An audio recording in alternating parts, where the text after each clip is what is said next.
Good afternoon, ladies and gentlemen. Welcome to this special call of the meeting of the Temple City Council for Thursday, May the 20th.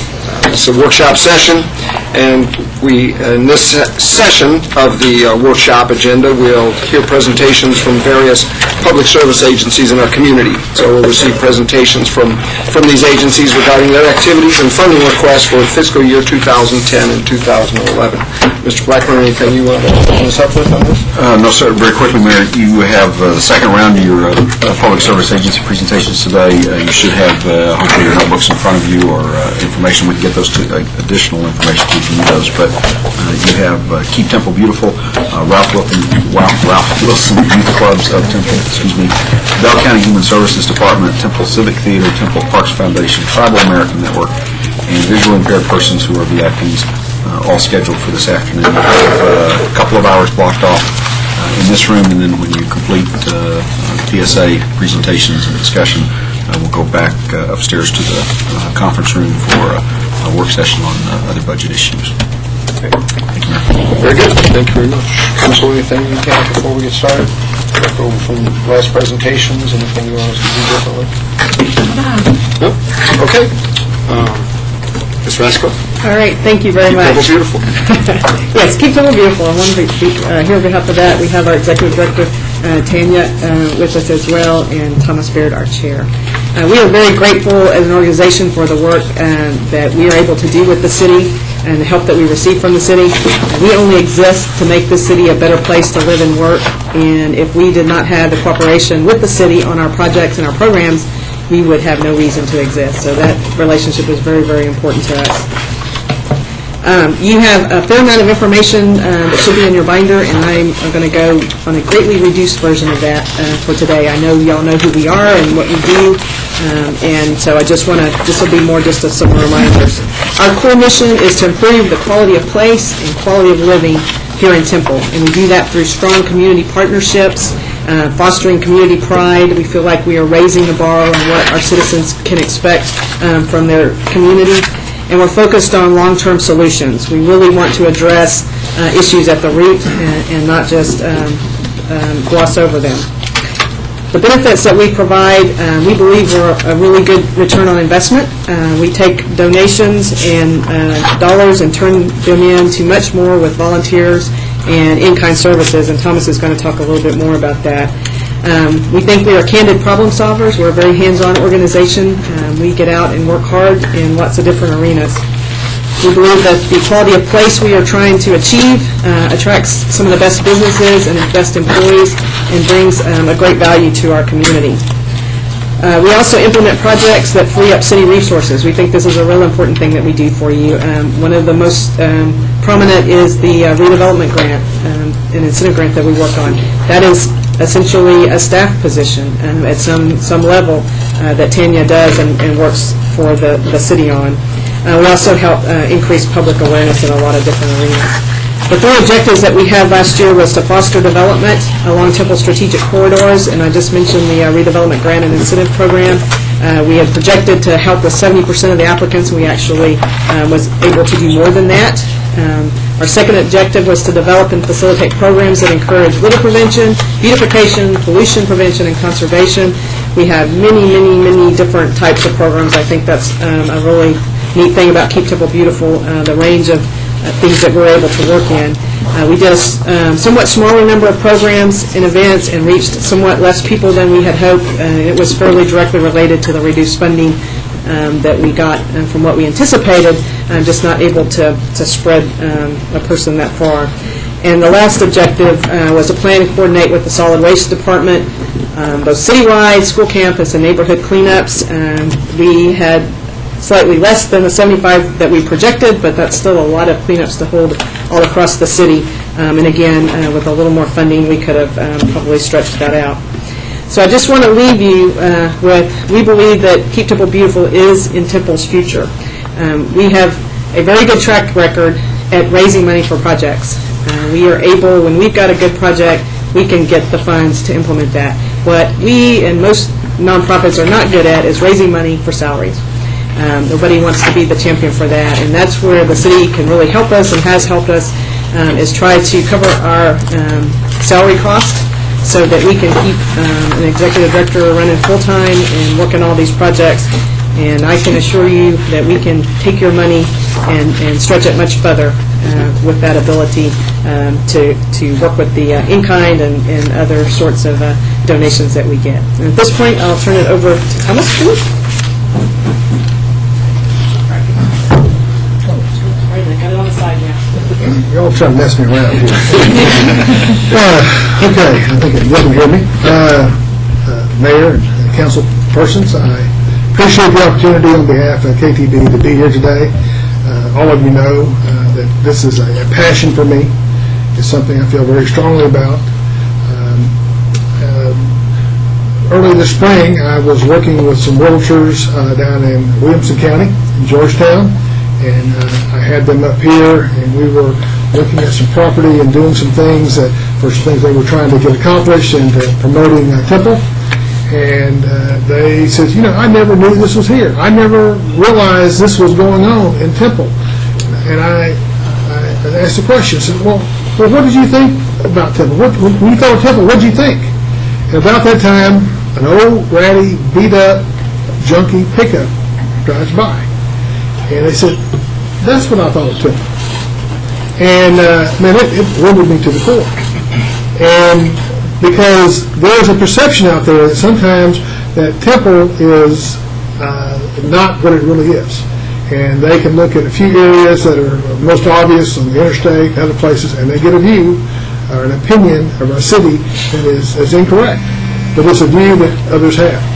And I just have, in the last 10 or 15 years, been dealing with economic development and law practice and dealing with other community organizations. And over again, I keep hearing this, well, I've moved to Salado or I've moved to Georgetown for the quality of life. For the quality of life. And I go, what do you mean about the quality of life? Because I've gone to some of our sister cities and I asked them about their quality of life. And I said, do you have a civic theater? No. Do you have a symphony? No. Do you have this project or that project? Or you have it? They go, no. I said, so you got all that stuff in Temple. We don't have anything like that. And I said, well, I keep hearing people talking about the quality of life. What are they talking about? And they said, I don't know. I don't know what they're talking about. But if I began to press some of these individuals who said that they were not living in our community because of, quote-unquote, the quality of life, and I began to press them and try to make them articulate to me what they were really saying. And over again, I kept coming back with the same thing. It's a look. It's a look. It's a look at our community. And for one reason or another, people make a decision and they decide, they call that the quality of life. Now, you and I know that's not true. And we have a wonderful city that's on the go with great and wonderful things happening. But if we're going to be a 21st century city, if we're going to be able to attract 21st century jobs, if we're going to keep the economic engine in our community going, we've got to have a city that has the right look. Now, what that look is, that's your job. All I can say is make it pretty. And everybody laughs, and you've all laughed, and I've all said it to you many, many times. But we've got to make it an attractive city, a city where people walk up, they go, wow, it's clean, it's neat, it's attractive, this city is on the go.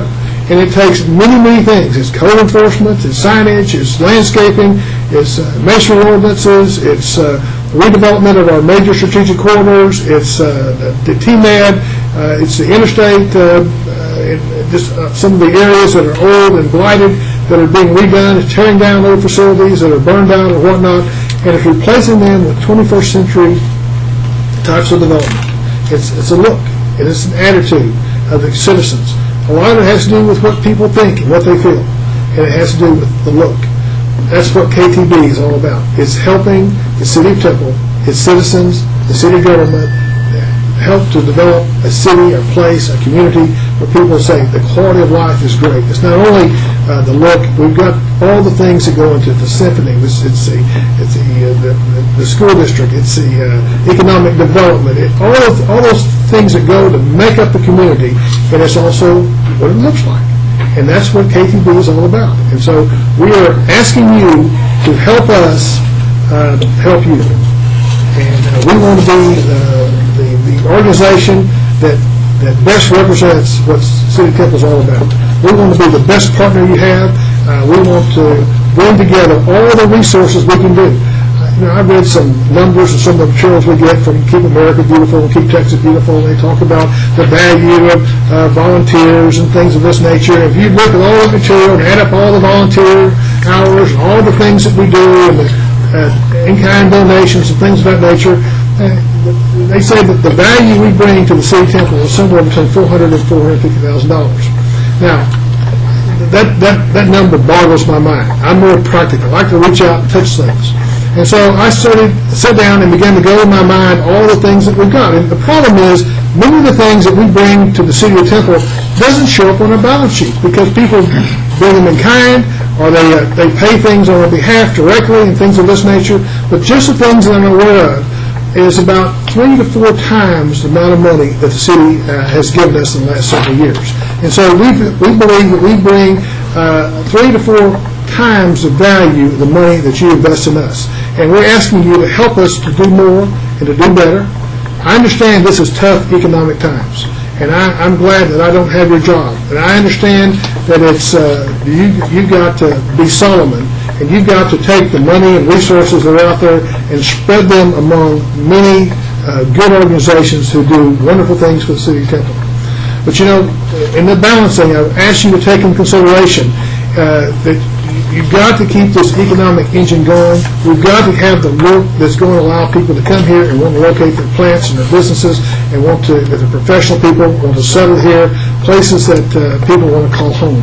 And to do that, we're going to need some help. And our help we're asking for is to help us to pay our administrative costs and salaries.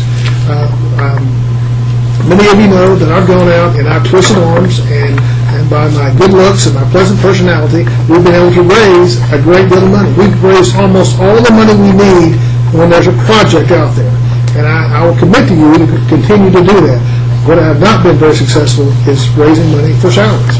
And so if you can help us by helping us provide for our administrative costs and our salaries, I'll commit to you that we'll go out there and give you many times more value in-kind donations and direct donations and money for a particular project that will help us to be a 21st century city.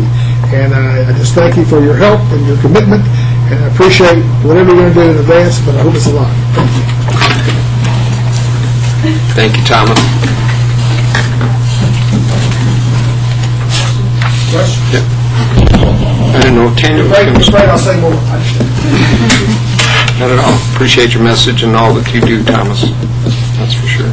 Well, I just wanted to say that the booklet that y'all sent out with pictures of your accomplishments through this past year was outstanding. I really enjoyed seeing that because you forget after it's done what all has taken place. So I commend you for that. That was our Governor's Award application, wasn't it, that you gave us? I appreciate those kind words, and we were very proud of what we were able to accomplish. However, the judges thought we were only second best in the state, and so we did not win the Governor's Award. And I've told Tanya and Zoe, we're going to win this award next year. I'm tired of being in second place. Our community needs money, and we are committed to going out there and doing everything we can. They keep putting us in a different category. They keep moving us up. But we're going to get there, and we're going to get that award again soon. So I pledge that to you. And Tammy, you understand we're going to do it, right? Oh, yes, I said this year as well. They just didn't hear me that time. So hopefully they'll hear me this time. And I would also like to say the Governor's Community Achievement Award is an outstanding honor. And just to have second place is wonderful. I know what we're up against. I see it. I have actually went to those certain places and seen it. I meet the executive directors. I know that they have a lot more money in regards to the particular area that we are in. So with that said, they have a lot more to work with, but I have all of you, and I have a great board, and I truly appreciate that. And so the value far exceeds other organizations. So I thank you for that. And keep in mind, last time I checked, I didn't see a part-time executive director. So I want you to know that. Very good. We appreciate y'all very much. Thank you. And Zoe, thanks very much, and Thomas, appreciate you coming and presenting for us. Have a good day. Thank you. Talk to you soon.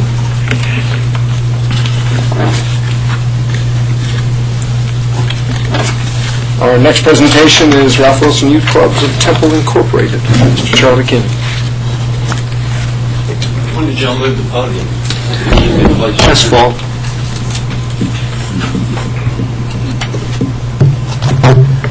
Thank you, Mayor and City Council members and city staff. It's a pleasure to be here today on behalf of the Ralph Wilson Youth Club. And I guess you have to give presentations when you're requesting funding of $20,000, $25,000 or above, and we're not asking for that amount of money, but I didn't want to pass on the opportunity to thank you for what you've done in the past, and so that's why I'm here this afternoon. Our senior management team went from 7 to 5. Again, we're like corporate America. We're trying to work leaner and smarter. What that means for a lot of us are 50 and 60-hour weeks, but again, hopefully when things kind of turn around, we can get back to where we once were. And I'm going to reiterate some of Zoe's points. I think the Ralph Wilson Youth Club is about quality of life and quality of place in Temple, Texas. Again, you've got our packet in front of you. I don't have an administrative assistant. I don't have a secretary. I don't have a real pretty PowerPoint presentation. What you have before you is just our request for assistance with our basketball league. You may or may not be aware that we have 3 programs, our after-school program, where we serve about 350 kids. Our summer program will enroll 800 plus, and then our basketball league, which we're kind of maxed out or capped out, if you will, at about 600 basketball players. But anytime you've got 60 to 70 to 75 basketball teams, that's a pretty big league, but it's something that we take pride in. Randy Helso, our athletic director, has been at the athletic director's helm for 32 plus years, does a great job.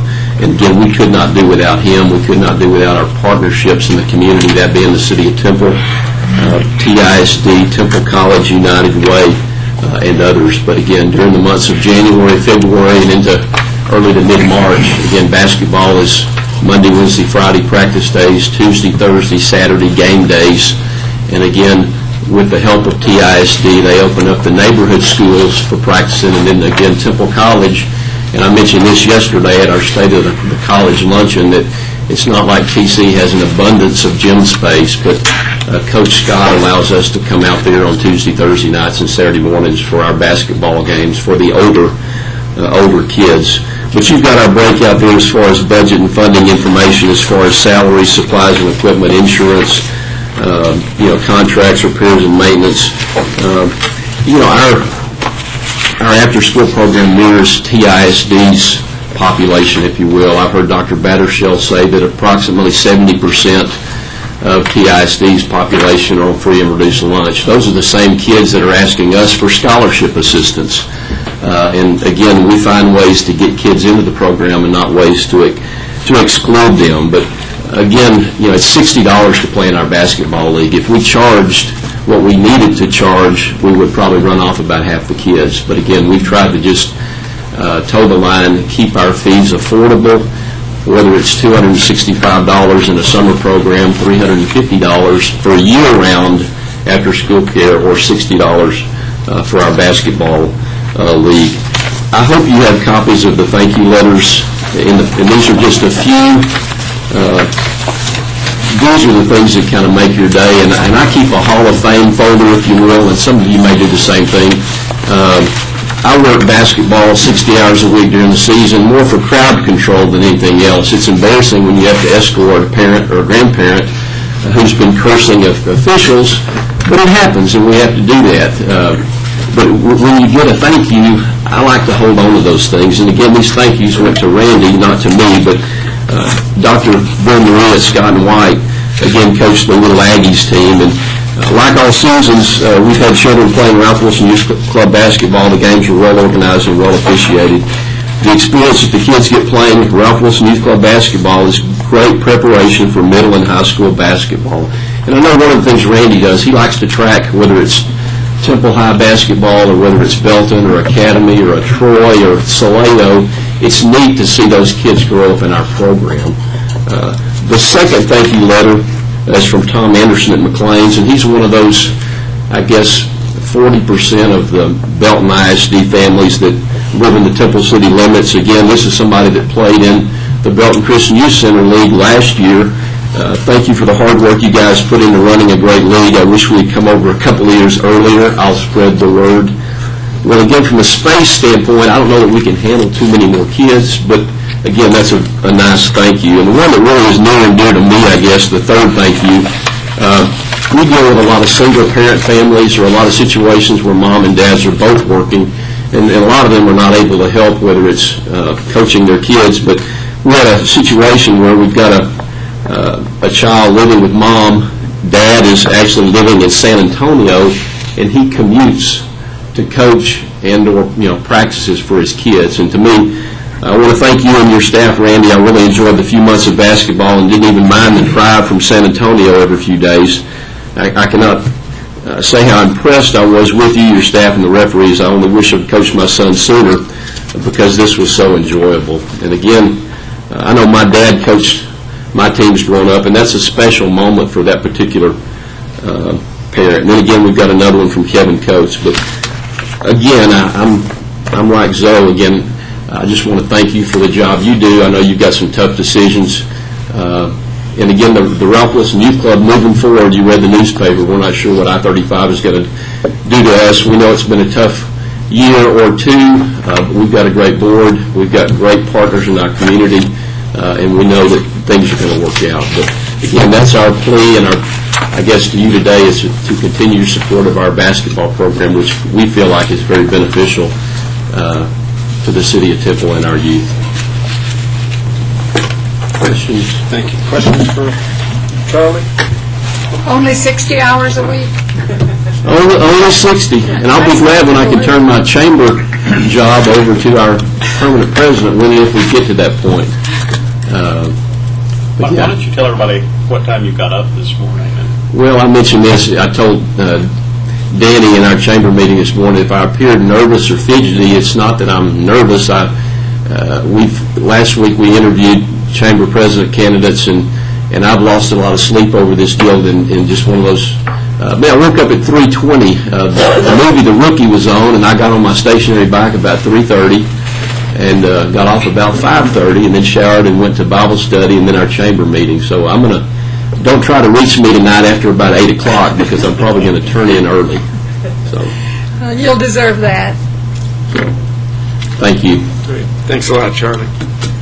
There's not many institutions in our community that are icons as much as the Ralph Wilson Youth Club is. And it's really neat to hear you tell the stories about kids coming now, the kids that, now they're adults and they're second generation, and their kids are now in the same place that they were at one point in time.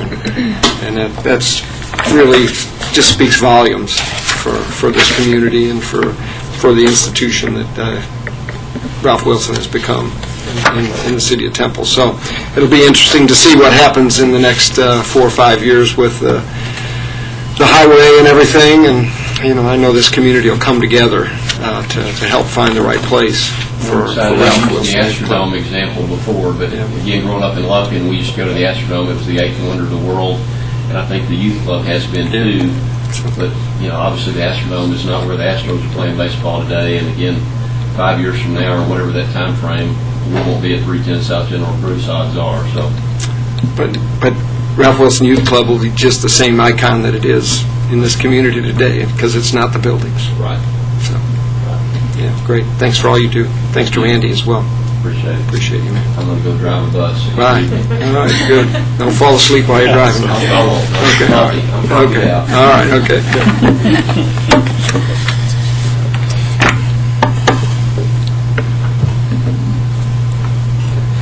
Tim, you ready? You want? I'm glad it was early. Yeah, I don't see our next one, but if you're here, we'll just take you, and if Judy gets here, we'll take her. This is for Temple Civic. So, great, welcome, thanks. Thank you very Temple much. Civic Theater and Tim Campbell. Thanks for having me.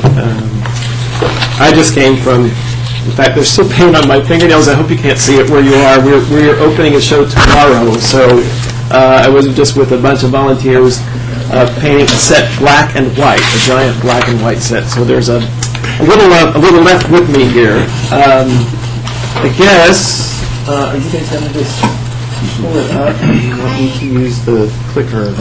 Can we wait for just a second? I don't have his presentation. Sure. I'm sorry. Sure. No, it's all right. You guys have it in your screen, I guess, right? We're good? Okay, well, we're waiting for her to tell us about the show this week. It is a production of Thornton Wilder's comedy that was written in the 1950s called The Matchmaker. And if you've ever seen the musical Hello, Dolly, it's the play upon which the musical Hello, Dolly was based. Cast of about 20 folks and about another 20 folks backstage making a lot of stuff happen. So do you want to shift gears, or? No, Britain's gone, so We're good. yeah. Okay. So yeah. We'll do this. So that opens on Friday. It runs Friday night, Saturday night, Sunday afternoon at 2:30, and then the following Thursday, Friday, Saturday, and Sunday. A lot of familiar faces. John Elwood are in the production. Michael J. Fox is in the production, and then a lot of new folks. We've had a lot of young people come to us through the Temple College conduit who are involved in this production, either on stage or backstage, and a couple of UMHB students that are working backstage as well. So it's a funny play. I invite you all to come see it. If you like Hello, Dolly, I think The Matchmaker is even more developed than Hello, Dolly ended up being as a musical. So it's kind of fun to watch. Okay, it's no problem. I got my tickets for Saturday night, so I called Aileen today. Actually, Dan, the box office has been kind of hopping today. So if you're thinking about getting tickets, I would encourage you to call. And if you can't get through, please just leave a message, and Aileen will get right back to you. I promise. She's great. I guess it's kind of.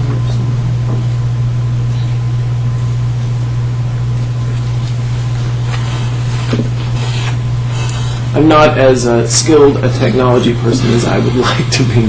I'm working on that a little bit. There we are. Good. As you can see, there's kind of our overview. If you want to go to the first slide, that would be fine. Our mission statement, and I will just tell you, all organizations, of course, write a mission statement, and they spend a lot of time on it. We spent a lot of time on this one about 5 years ago. Oddly enough, when I came to Temple Civic Theater 6 years ago, we didn't have a mission statement, or at least one that anybody could put their hands on. So we spent about a good 7 or 8 months forming this mission statement, and we really do adhere to it. This is indeed what we pursue on a daily basis, both the staff and the volunteers who work at Temple Civic Theater. The mission of Temple Civic Theater is to produce theater of the highest caliber and to enlist regional talent through open auditions, to educate youth and adults in all aspects of theater, and to provide opportunities for and encourage participation by volunteers, thus enriching the artistic and cultural base of the communities of Central Texas.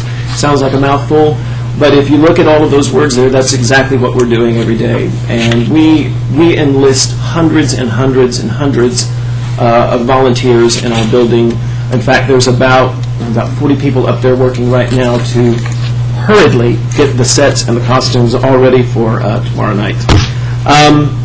I do want to say at the onset here, thank you very much for the funding that has come our way for the past 2 years. It has made a significant difference in how we are able to do what we do, how we are able to execute our mission statement in the community. And just to simply have to know that the city is indeed behind what we're doing, and that you think that we are a viable cultural entity and good for the community, means a great deal to us. So I just want to express on behalf of the Board of Governors and myself a heartfelt thanks for the funding that you have provided and the support that you've provided in the past. This next year, we are projecting that our operating budget is going to be in the neighborhood of $329,000, and all of that money goes toward the use of the facilities, keeping it open and keeping it maintained, paying the staff. We have a staff of 2 full-time folks and 3 part-time folks, one of which is a Temple College work-study student. Depending on the semester, sometimes that individual is funded by the college, sometimes it's funded by us. We kind of trade back and forth based on what their funding and available stipends for work-study students happen to be. Right now, we've got 5 people on the staff at Temple Civic Theater. We did successfully last year, a lot of organizations having to make cuts. We cut about roughly $26,000 out of our budget last year, and were able actually to have a pretty victorious year despite having all of those cuts in the end. We did raise some money this last year to cover some much needed, we needed to buy lighting and sound equipment. For a long, long time, we're operating with pretty archaic equipment, and we were able to do that via the Challenge Grant that you may have seen projected out into the community a little bit. There's still some things we need to do. We have carpeting that is frayed in our foyer, so everybody that comes tomorrow night is going to get a nice good shot of that deteriorating carpets, and we're hoping to maybe raise some additional funds to be able to cover that in the coming months. Our membership, our season memberships, our ticket sales, really, our season membership revenue is roughly $112,000, which means that roughly $200,000 has to come from donations and grants. And we have donors from a broad spectrum of sources, everything from private foundations to a lot of individuals who pony up and believe in the theater and write checks and keep us open, and city funding. And it's all very important to us. We have a relationship, as many of you know, with Temple College. That doesn't necessarily mean that turns into dollars and cents for us. It's more about students having opportunities to do things. The college, when they are able to, the Fine Arts Department sends a little bit of funding our way, but it's not a substantial amount. As you all know, the financial pools for arts funding or arts funding in general is drying up all over the place. It's often the first thing to go when people are making budget cuts, when foundations are making budget cuts. So we are in desperate need of funds, just like any other arts organization in town. Our educational and youth theater programs, those operate. We do 2 Theater for Youth productions a year, in addition to a summer camp, which is always full. In fact, we've already had enrollment start for it, and it looks like we're going to probably have somewhere in the neighborhood of 70 to 80 kids involved in that camp this summer. Our ability to produce those Theater for Youth events is almost 100% fueled by the donations and grant money that comes in. So as we have to make cuts, we want to make sure that we are able to serve the youth of the community, because that's building our future, obviously, for future volunteers and actors and folks who are going to participate in the life of the theater. So $30,000 is what we have asked for this year. What we would like to do with that money, if you keep in mind that our monthly operating expense lands somewhere in the neighborhood of $25,000. So essentially, if it makes a little more sense as you're considering all of this, we're asking the city to essentially fund a month worth of expenses for Temple Civic Theater. We operate 12 months a year. We're a full-time operation. We do 6 main series productions a year, 2 Theater for Youth productions, and then in addition to that, various what we call spotlight productions, like Greater Tuna was last summer. Some of you may have seen that. In fact, this summer we're going to be producing Red, White, and Tuna with Gary Gosney and Alan Leake. So in fact, between now and the end of August, we will mount 3 productions. The Matchmaker, which opens this weekend, Lilies of the Field, which opens at the end of July, and then Red, White, and Tuna, which opens in August. As you can imagine, sets, costumes, royalties, keeping the lights on, all of that sort of thing is not a low-cost endeavor. So obviously the $30,000 will support the main series, but it will also support those other productions that I just mentioned. It will support our materials. We have an aging facility, and it is in constant need of repairs. In fact, we just discovered that the toilets in the dressing rooms are not working, which is going to be a problem starting tomorrow night. So, we're constantly calling in plumbers or electricians to do whatever needs to be done. It is an aging facility. So you can kind of read the rest of it there in terms of what else we do. We really believe we improve the quality of life in Temple, and I think if you were to have the opportunity to personally interview some of our volunteers, I think that they would absolutely agree with that. That's why they're there. And a lot of people don't realize just what kind of commitment it takes to mount what we hope or strive to make a quality production every time. It's, in fact, the folks that have been in the Matchmaker have been in rehearsal 5 nights a week for 3 to 4 hours each night, and then a couple of Saturday rehearsals to the tune of about 6 hours for 8 weeks. They've been doing this. And they do it because they love it. They do it because they believe it's important to the community, and it brings people together in a fellowship kind of way that's hard to buy elsewhere. So, it is an important thing for our volunteers. What we'd like to do in 2010 and 2011, we would like to expand educational opportunities. As many of you know, in the last 4 years, we have created a partnership with Temple College. All of the theater courses for Temple College are taught at Temple Civic Theater by the staff. The same is often true, not every semester, but often true for UMHB. They will send their students over to us, and we will teach those theater courses, and then those students also get a chance to participate in our production network, either backstage or on stage. And The Matchmaker is a great example of exactly that happening. We're having to cut down, as I mentioned earlier, so you can kind of look there at what our objectives are: increase the number of patrons, expand our volunteer base, get more people involved, even though we have hundreds and hundreds of people involved now. It's a rotating thing. Once they do a show, they want to take 3 shows off, and so then we're needing a new flock of volunteers to come in. So we'd like to be able to do more of that. If we don't have the resources to keep the lights on and let people out in the community know that we're there and that we want them and that the doors are open, obviously we're not going to be as successful, and we're not going to be achieving the mission statement that I spoke to you earlier. So in summary, I think the next slide. We believe we provide a unique opportunity to all ages for arts exposure, education, and enrichment. Our membership, quite truthfully, is the largest amongst the arts organizations in Temple. Roughly sitting right now at about 1,000 members this year. We would like to see it get up to 1,200 next year. That membership has increased 27% since 2004. So we believe we're a growing organization, and more people are finding out about us all the time. We have people that come to be in our shows from Killeen, from Cameron, from Waco, and make that drive every single day, every single night for all those rehearsals that I mentioned earlier. What was interesting is, as we were putting all of this collage together for you, in fact, if you want to go to the next slide, just some production photos over the last few seasons. And some of these shows some of you may have actually seen. I was looking at this, and we went all the way back to The King and I, and we're in some ways a theater factory. It's kind of like, what is on the docket today? We're just cranking it out. And as you can imagine, with 3 shows opening in 3 months, you sort of kind of get that feeling, especially if you're the one that's responsible for getting it all done.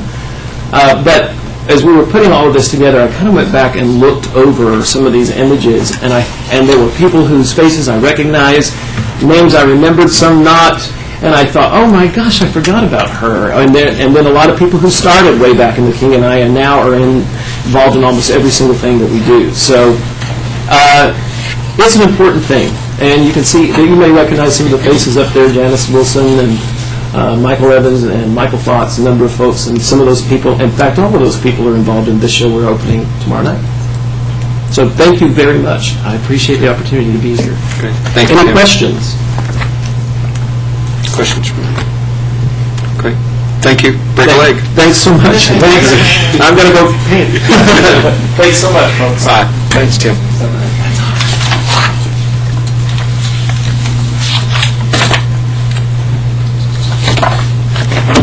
Okay, Bell County Human Services Health Center. Judy. Let's see if I can reach. Hey, that's okay.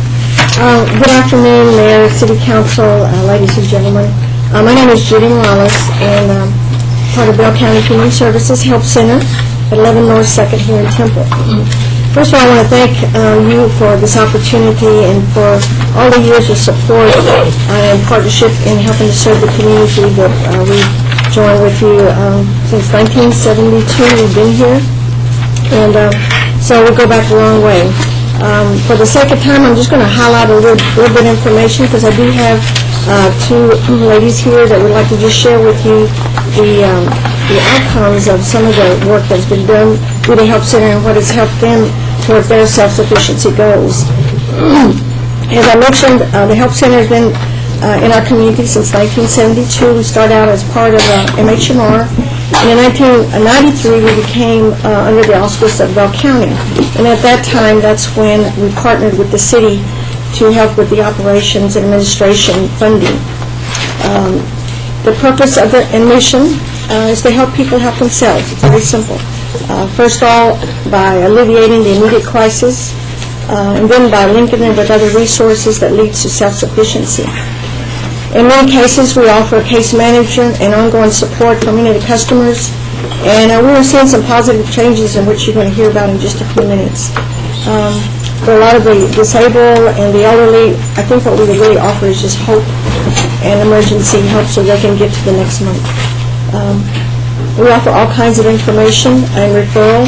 We do it in a broad sense. It's not just, what do you need, that's where you go. But sit down with them and explain what resources are available, what they might qualify for, how they can access those, and not just make it where they're just going place to place, but make it beautiful that they will be able to get the assistance they need in order to help their crisis. We also provide financial assistance and non-financial assistance.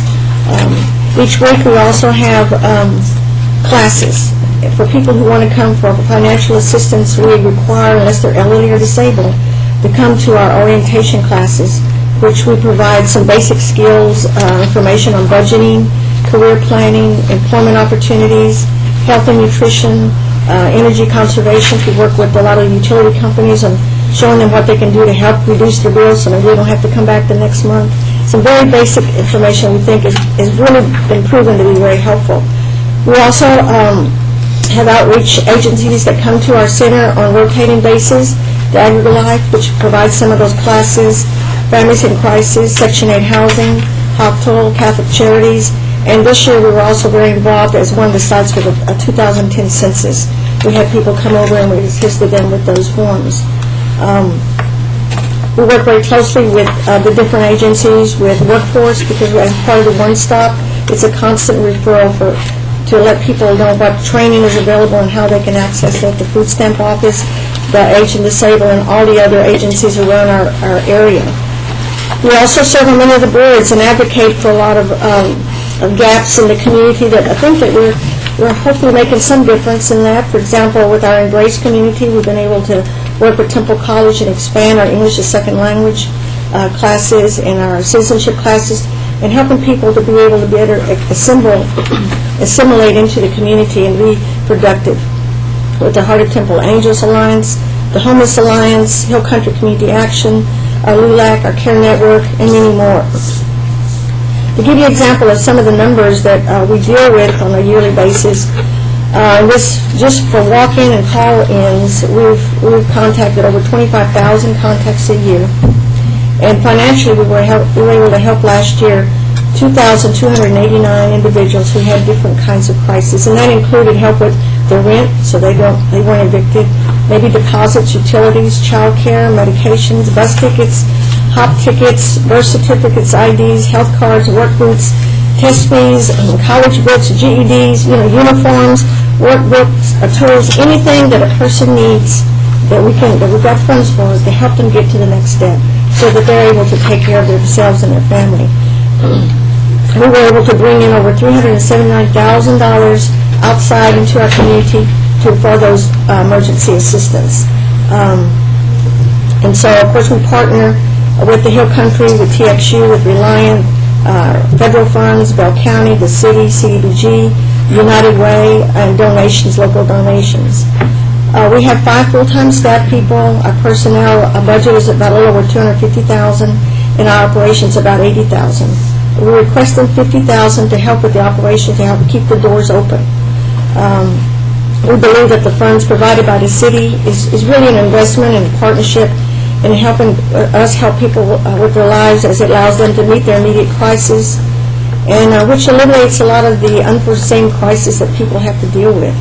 It also reduces recidivism. We try really hard to work with people so they don't have to stay on the public welfare, so they can be able to be self-sufficient and tax-paying citizens. We use a computer-based client tracking system for all our clients that receive financial assistance, so we have a log for that. And we also use a voucher system. So funds that we do utilize goes directly to the vendors and never goes to the customers.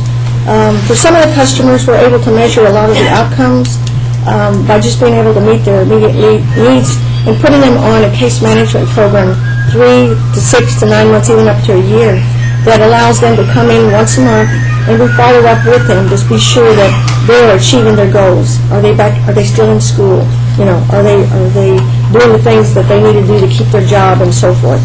Again, we're very thankful for this opportunity. You don't know what it means, but for us to be able to help people and know that it's going to make a difference in so many people's lives. And I want to stop here and just ask two ladies here to come up and just share with you real quickly some of their experiences and what it means to them, because these are our citizens.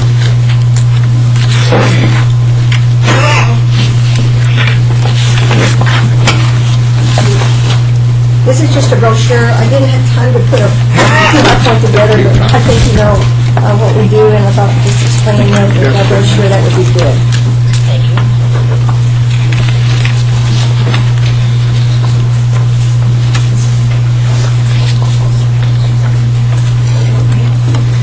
Hi. Kind of nervous. My name is Jawan Fulton, and I am a New Orleanian. I came here after the hurricane. Long story short, I needed a quick educate. I was in school in New Orleans. When I got here, I realized I couldn't pursue my educational goals as a physician's assistant in a timely manner in order to get me and my daughter, I have a 6-year-old daughter, back on our feet. At the time, she was 1 or 2. So I went to school to become a surgical technologist, and I found out I was having issues with my bills, and I heard about the health center, and I'd gone there, I believe, twice, which is only once a year, 6 months, but I went there twice. Anyways, after completing my education as a surgical technologist, I soon found out that 1236 is not feasible to pay rent, car note, keep your electricity, gas, you name it, it was due, and I could not afford it. So what I did was I stopped and I backtracked, and I needed to go back to school. And right now I am in the Temple College ADN program for my associate's degree in nursing. And without the help center helping me every month with my electricity, it would not be possible. And I have no idea where me and my daughter would be. They help me with my electricity, help gas. If there are certain things that insurance, because I have indigent health care, they don't cover. Certain things Medicaid for my daughter doesn't cover, and I have to utilize their funds when necessary. So without them, we will be in a lot worse situation than what we are. And I ask that they get the funding because it's used as a stepping stone. I have no intention on staying in the system. I have no intention on constantly doing this. This was not my plan from the beginning. My plan was always to be able to take care of me and my daughter. So I just ask that y'all please give them what they're asking for. Thank you. Thank you, Joanne.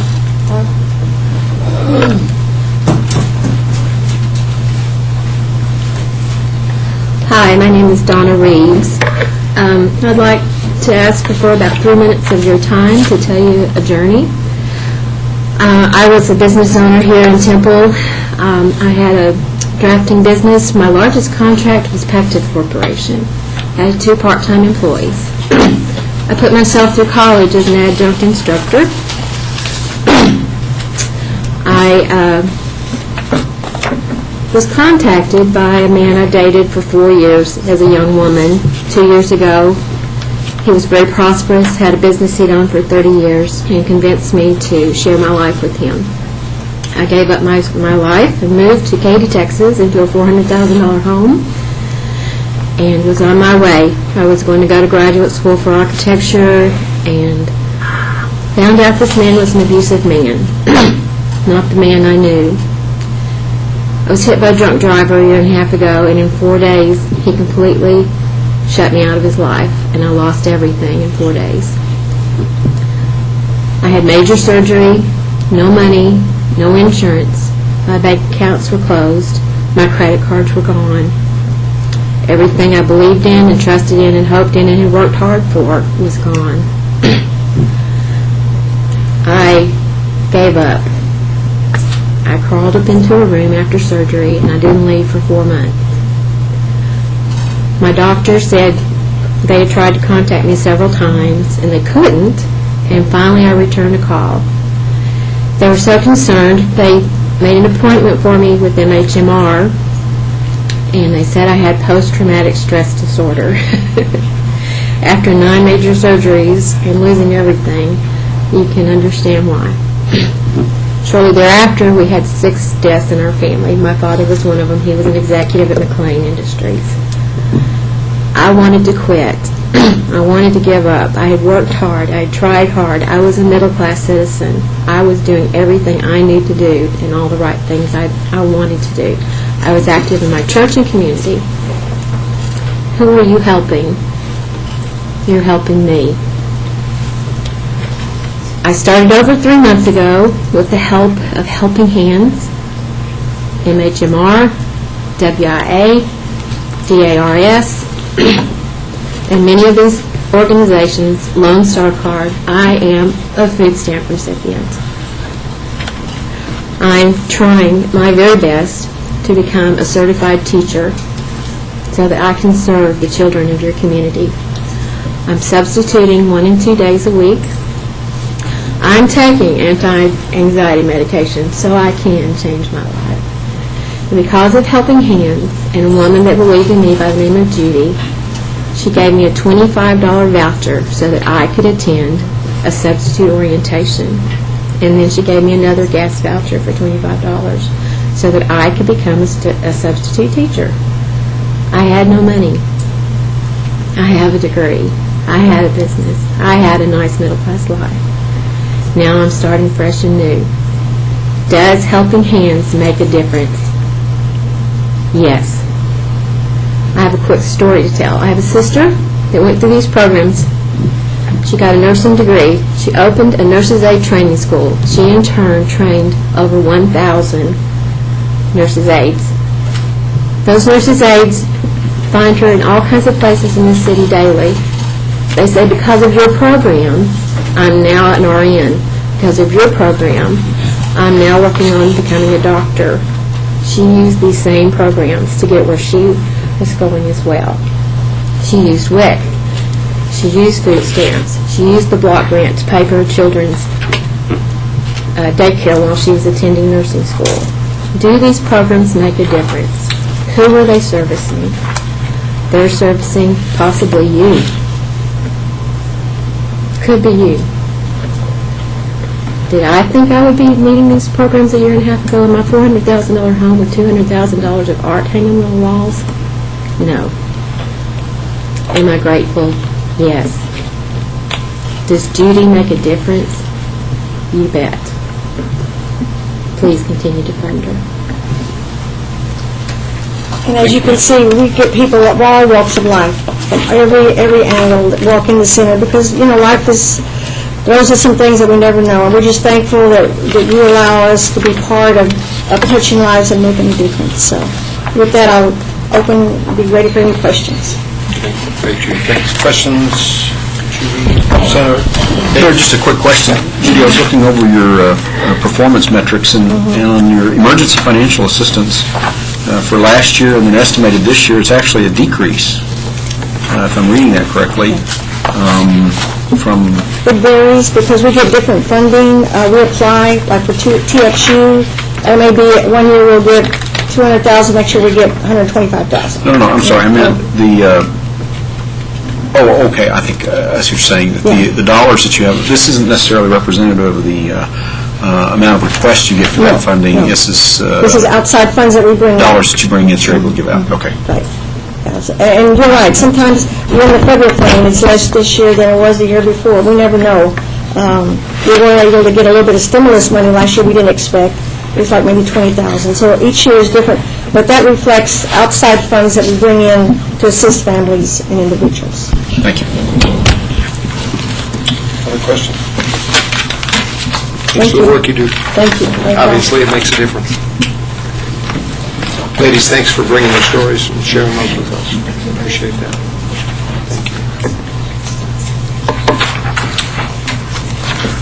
Okay, we're a little ahead. Next is Temple Parks Foundation, if you're ready to present. Alan, you going to present on that? Okay, great. Mayor, City Council, and staff, I appreciate y'all providing this forum to hear some of the needs within the community. And so I want to tell you a little bit about something that we're working on, briefly give you a sense of the Ferguson House. And hopefully for those that are in the room that don't know anything about it, it would be a good opportunity to learn more about our history in Temple. First, I want to start off, though, the Temple Parks Foundation is a totally philanthropic organization with no hired staff. Everyone's a volunteer.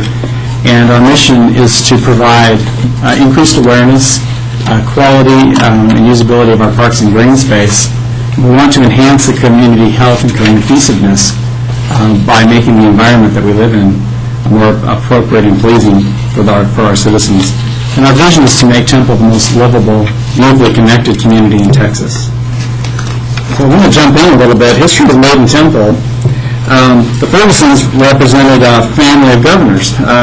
Paul Ferguson was a governor in the 20s and is somewhat notorious in Texas history because he was the first governor who was impeached. But this home, which is at 7th and Prince Street, was his home and his bride's home, Ma Ferguson. And so he was impeached, though, because he was running a little counterfeiting business, if you will, in Temple. And so then after he took care of his business for those crimes, he wanted to run for governor again, and they wouldn't let him run. So this is right after the time when women won the right to vote and to also participate more fully in the political process. So he went ahead and signed his wife up to be run for governor, and so that's how she came to be on the ticket. And so this is when she had won, I believe, after her first campaign in Texas. She was the governor in 2 separate terms, and this was celebration in Temple at that time. So a little bit about the home. The great thing about the home is that it is a Queen Anne, and so of course you've got a classic Queen Anne in the middle of Temple, which is a little bit unusual, so it's an enhancement to our architectural environment. Certainly on the north side, it's a gateway entry home to that area. And many people, since I've lived here, have mentioned that home because it is its unique architectural aspects. And I've just noted some of the aspects of a Queen Anne that you might find of interest. But clearly, all the ornamental design was very popular in that era. So you saw a lot of those kinds of homes being built in other parts of the country, not so much in Temple. So it is a nice representation we have within the architecture of the city. So the current condition, you can see on the next page, this home has suffered a little of perhaps neglect and maybe just the effects of being over 105 years old. And it is a wood structure. So as you can see around the porches are in some need of repair. The foundation, there's foundational issues. Probably not a big surprise to people around these parts know that foundational issues are a problem. And also there's some roof issues as well.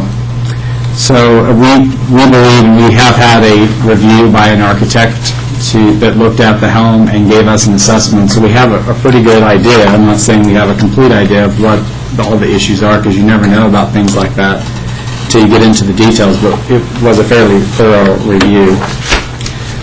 So our feeling is that we have a responsibility to our legacy. Our town really has a lot of history in it, and we want Temple to be considered an historic Texas city.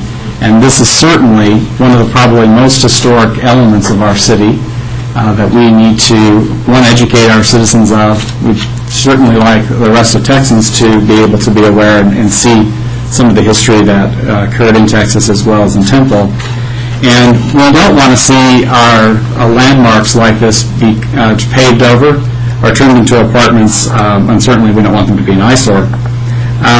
The home is already on the State Historic Register, and so as a consequence, the exterior needs to be restored to its proper appearance for its historic aspects. However, the interior could be finished differently if that was something that was decided.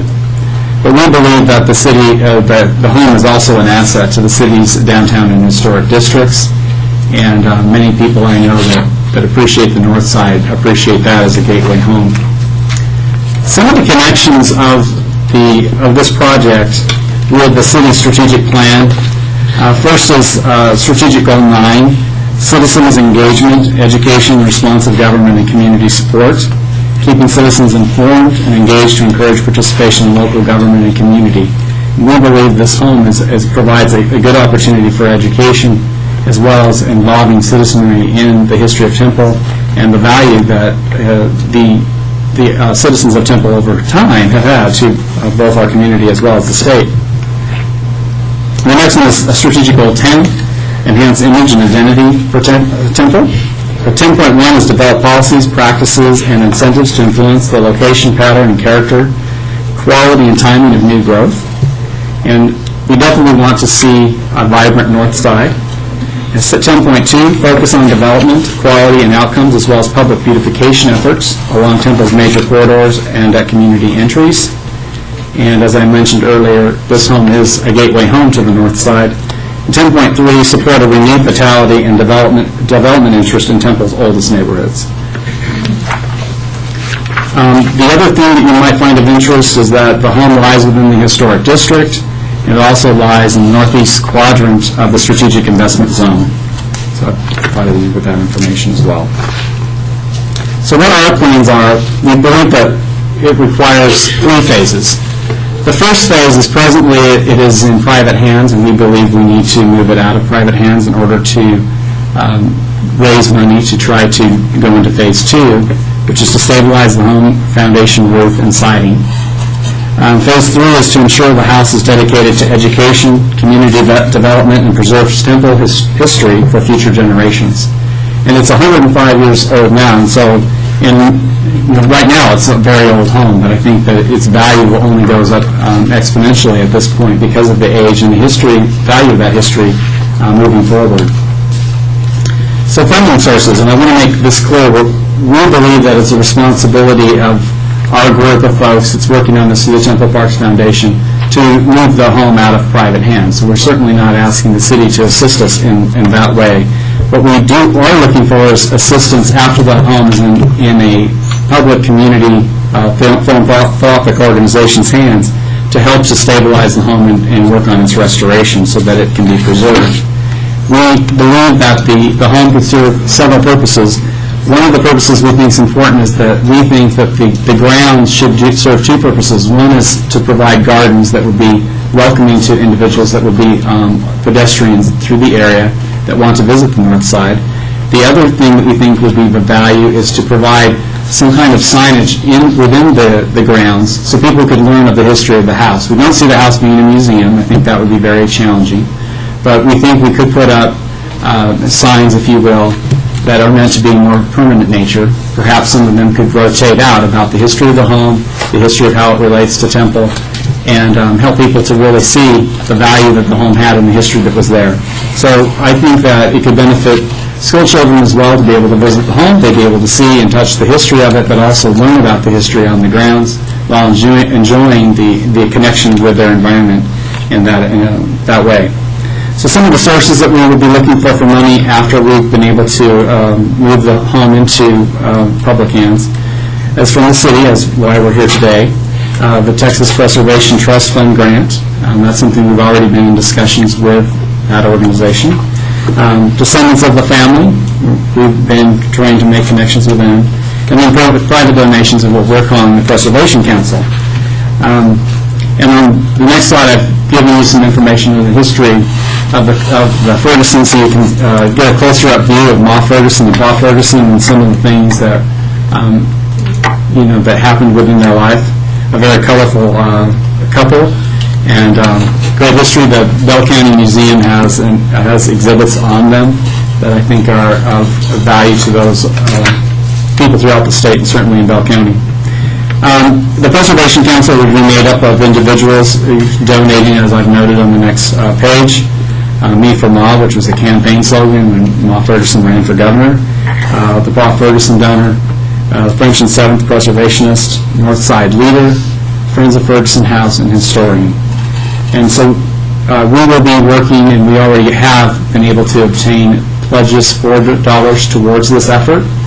And so we're going to continue in that effort. But we also, because of the timing, wanted to approach the city at this time to let you know about this opportunity and about the importance that we feel that it has to our city and the historicness of our community. I'd like people like me that moved here 10 years ago to be able to learn about some of the neat things about Temple that makes it a special place in Texas, and help them to feel more connected to the history of the city, not just live here, but really have that connectedness to their home and their community. And this last picture was from a postcard that was produced. It shows the Ferguson House on the side as you would approach coming up 7th Street, I believe. And you can see it was a grand house in that picture, and we still think it is a grand house that's deserving of our attention and efforts to save it. And that's all the formal remarks I prepared. I'd be happy to stand for questions. Thank you. Questions? Council? Saying that it wouldn't be viable for a museum, that's at this point. Is there something that would preclude that from happening in the future? Nothing Were you would successful? We tried to do our homework, and nothing would preclude that. The home is rather small when you think about the space you would use for more of a public space. It's 2,900 square feet. That doesn't include the porches, of course. And in addition to that, you'd have to have elevators if you wanted to be able to open the upstairs to the public. So that means you would reduce the square footage that you could use for a museum to the lower level, which would greatly reduce the square footage available for a museum. So at the same, well, we're not saying that we wouldn't want people to be able to go into it. We think that the proper use of the interior would be for other types of activities that we're not being real defined on, because we want to keep an open mind about how the home might be used down the road. Thank you. Yes. Anything else? Thank you. Thank you very much. Appreciate it. Good work.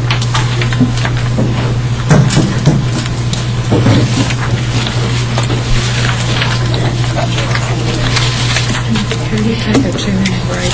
You can. We'll have the schedules. All right, we're going to take about a 5-minute break, and Jennifer, we've got a number of people here that were here for this item that you would like to identify. Please stand up so we know who was here on behalf of it. The group that is assembled today that's here to represent their support for the Ferguson House. Yeah. We have members of the CHC, we've got members of the Historic Preservation League, we've got members of Architectural Edge, we've got some Parks Foundation folks, okay, CAC, Joker Downtown Business Owners. Downtown Business Owners, so. Good. Lots of folks that are here. County Museum. I thought I saw a few people that might have been common to this particular cause, so. And I would also just like to say that in the course of that presentation, we picked up 2 pledges, and we have pledge cards for anybody else that would like to participate in that effort. Great. Thanks to all of you for being here on this. Appreciate it. Yeah, we'll take a break till 2:30. That's our next presentation.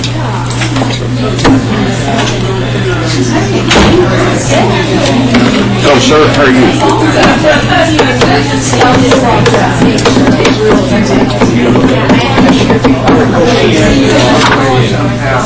We have one presentation remaining. The Tribal American Network, we were not able to get in touch with, I understand, and so they were not aware that this was their time, so we got the mail back or something. So anyway, so we're going to move forward with visually impaired persons who are VIPs. Mr. Swenson?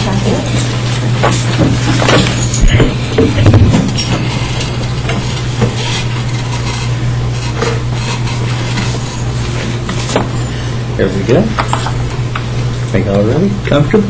Welcome, sir. Mayor Jones, council members, and council staff. We very much appreciate this opportunity to make our very first presentation. This is one of a number of firsts for this organization.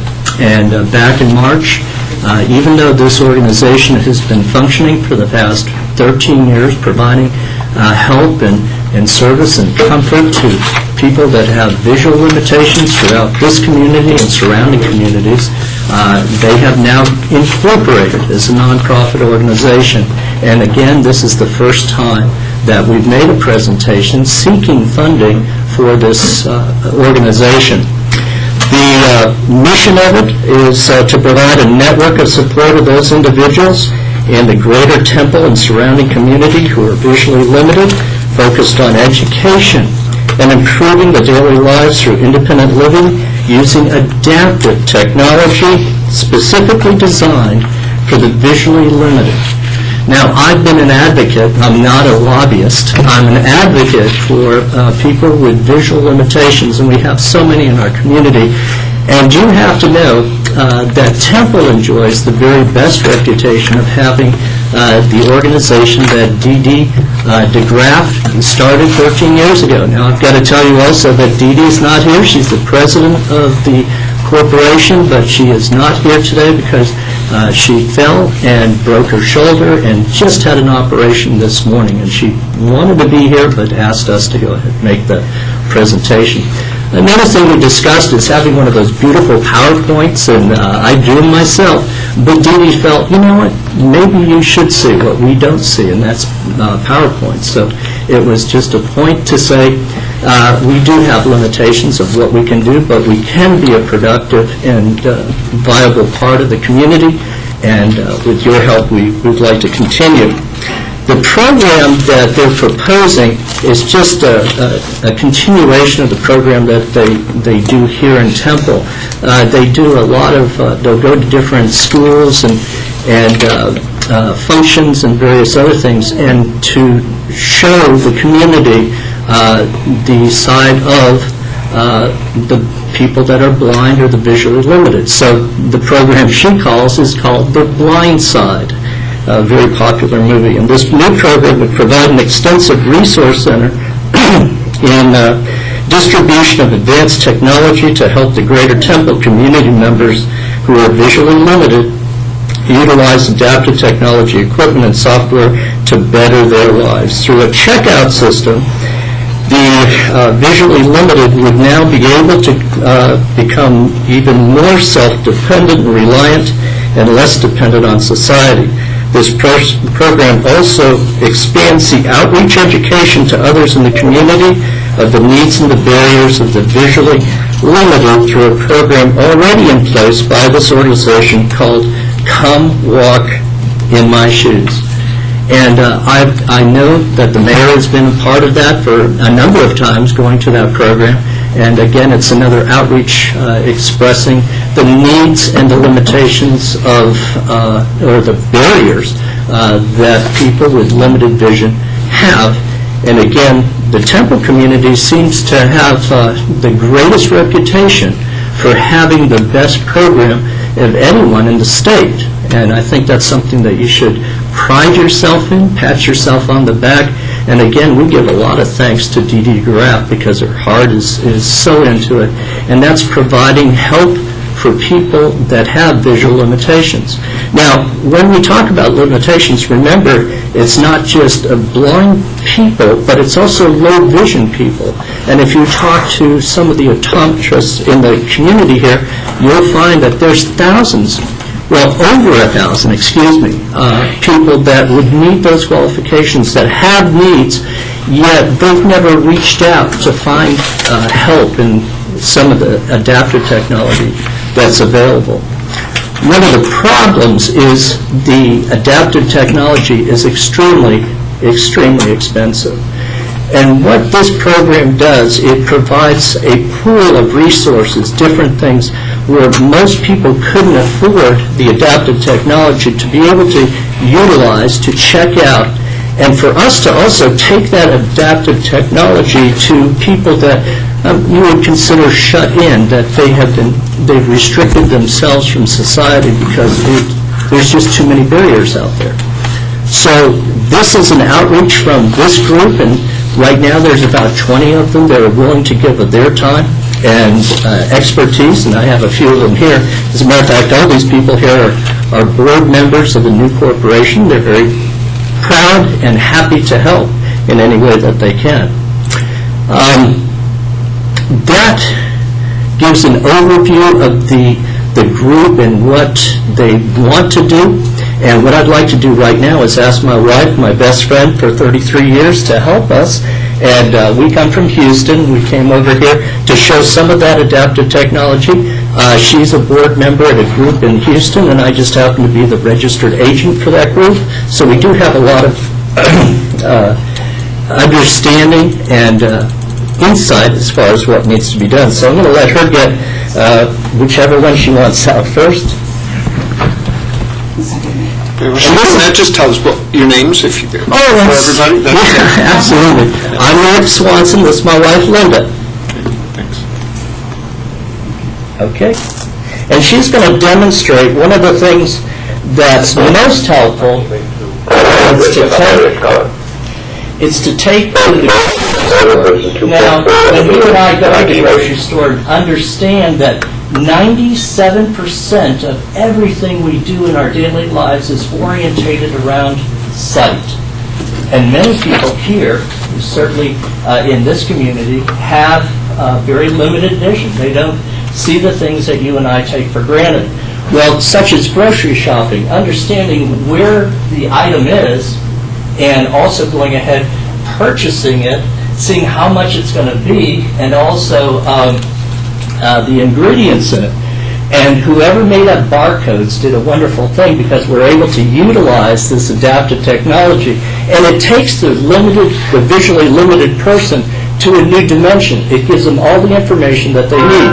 So my wife is going to go ahead and demonstrate it, and she said, well, I talked too long because now it's shut down. Just a moment. Lynn, can I get you to hold that up a little bit? That's what it looks like. Yeah. On the bottom. There you go. You understand? The other side.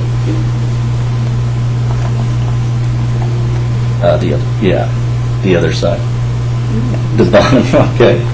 And so it just runs the bars. Product. Jiffy Muffin Mix Blueberry. Continue.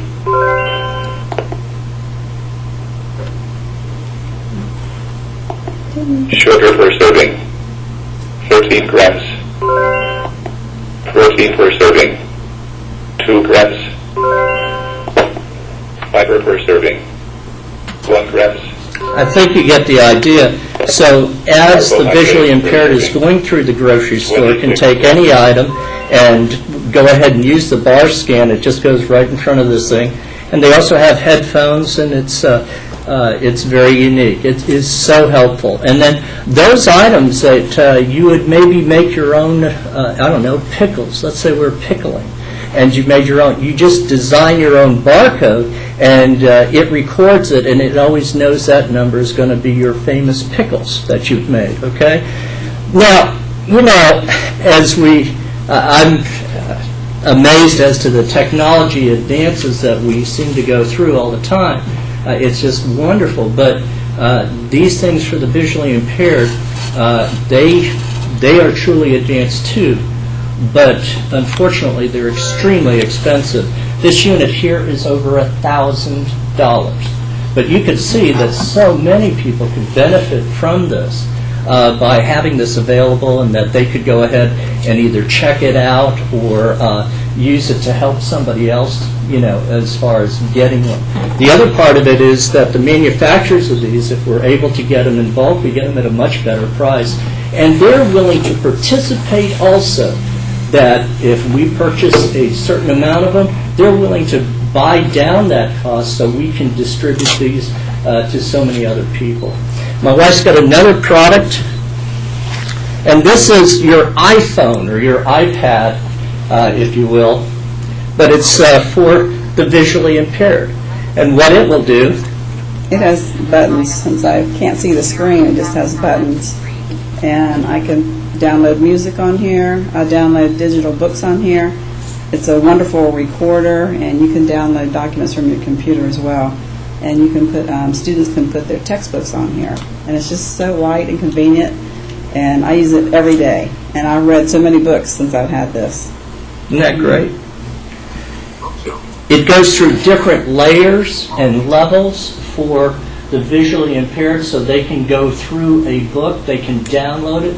Once again, it's a wonderful new technology that's adapted for low vision people. But it costs almost $400 per unit.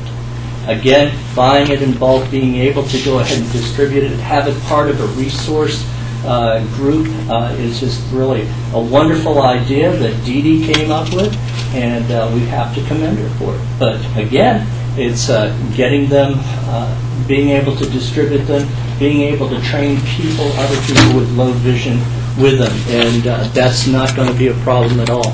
Now we have Kenny over here, and Kenny's kind of the top person in the community for this adaptive technology, and he's going to demonstrate probably the most advanced thing now, and this really gives sight to the sightless.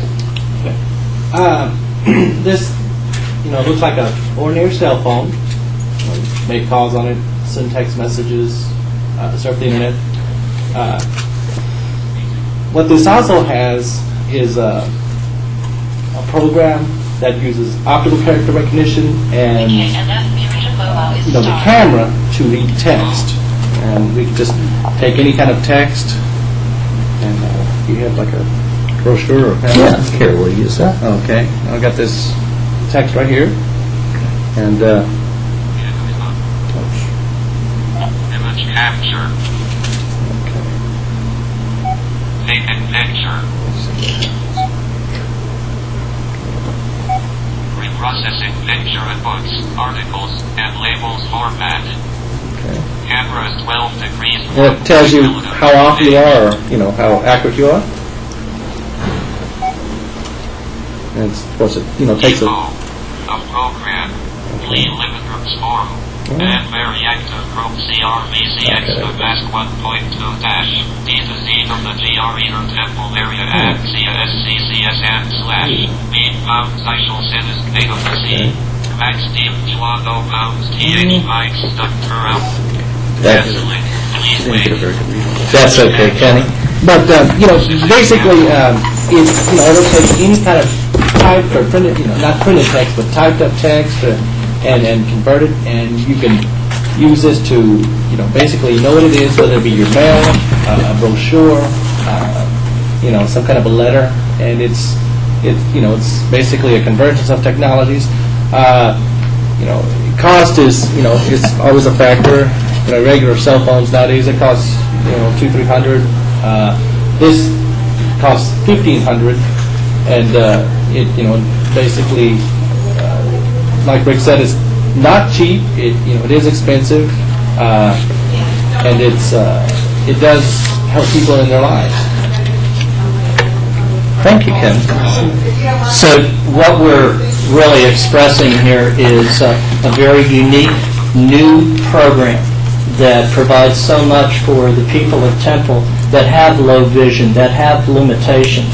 And I have to tell you, I started out when I was 19 years old, working in a college work type program in psychiatry, and that my heart went out to the visually limited because there was so many barriers in. This is back almost 100 years ago, okay? But even today, we see it really expanded because all our world is about visual imaging, isn't it? I mean, everything we do, from our cell phones to our iPads to our iPhones, everything we have is visual. And yet, the members of this community that have visual limitations, the ones that have low vision, have these enormous barriers that are placed before them. Not by anybody's fault, but it's just the advancement of technology. So I would submit to you that this investment here is not a handout to the visually impaired community. What it is an opportunity for them to help other people, for them to reach out to other people in the community and offer adaptive technology to make their lives just a little bit better. To take a little bit of heaven and place it here on earth for them to enjoy. And we see the benefits over and over again. My wife just told you, she uses that little stream on everything. I mean, she downloads books. These are new adventures that she can experience, whereas they didn't have that opportunity before.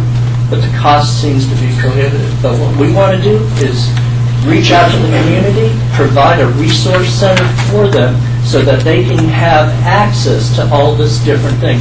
And I think in your documents before you, you'll see a list of different things that we've already explored. And this list keeps on getting bigger and bigger as far as all the things that are helpful to the visually limited. We're going to go out to, and we have been, talking to the people that, the healthcare professionals that deal with low vision people and people with, limited eyesight, and expand, reach out to them and make this available to them. So we thank you very much for this opportunity to make this presentation before the City Council. Mayor, thank you so much. Do you have any questions or concerns? What have you seen in other communities? You say from Houston. I mean, what kind of things what kind of things are made available, if they in fact are, and through what type of vehicles? I mean, is this something the library might have that is accessible to the visually impaired? Well, I'm glad you asked that, because I've got to tell you again, we applaud Dee Dee DeGraff, one of your own community leaders in low vision. She's the one that thought of this, because there is nothing that is available. You can't go check this out at the library, okay? You can't get a stream and borrow it or use it, maybe this to go to the grocery store, those kind of things. They're not available. This is the first time that there's an attempt here to make a resource pool available free. And by the way, no one is paid in the organization, nor would they ever be. It is a non-profit, totally volunteer, made up of men and women throughout the community that have the same interest, and that's to provide some vision to the visually limited, and through these adaptive technologies. So to answer your question, this is new. Dee Dee DeGraff started this out. Now, our group in Houston, we're adapting that too. We've already started getting different materials like visual readers and things like that for low vision. And our hope is that we will go ahead and have a library such as she's projecting to have too. So she's a pioneer, and you need to be proud of her. I know you are. Yeah.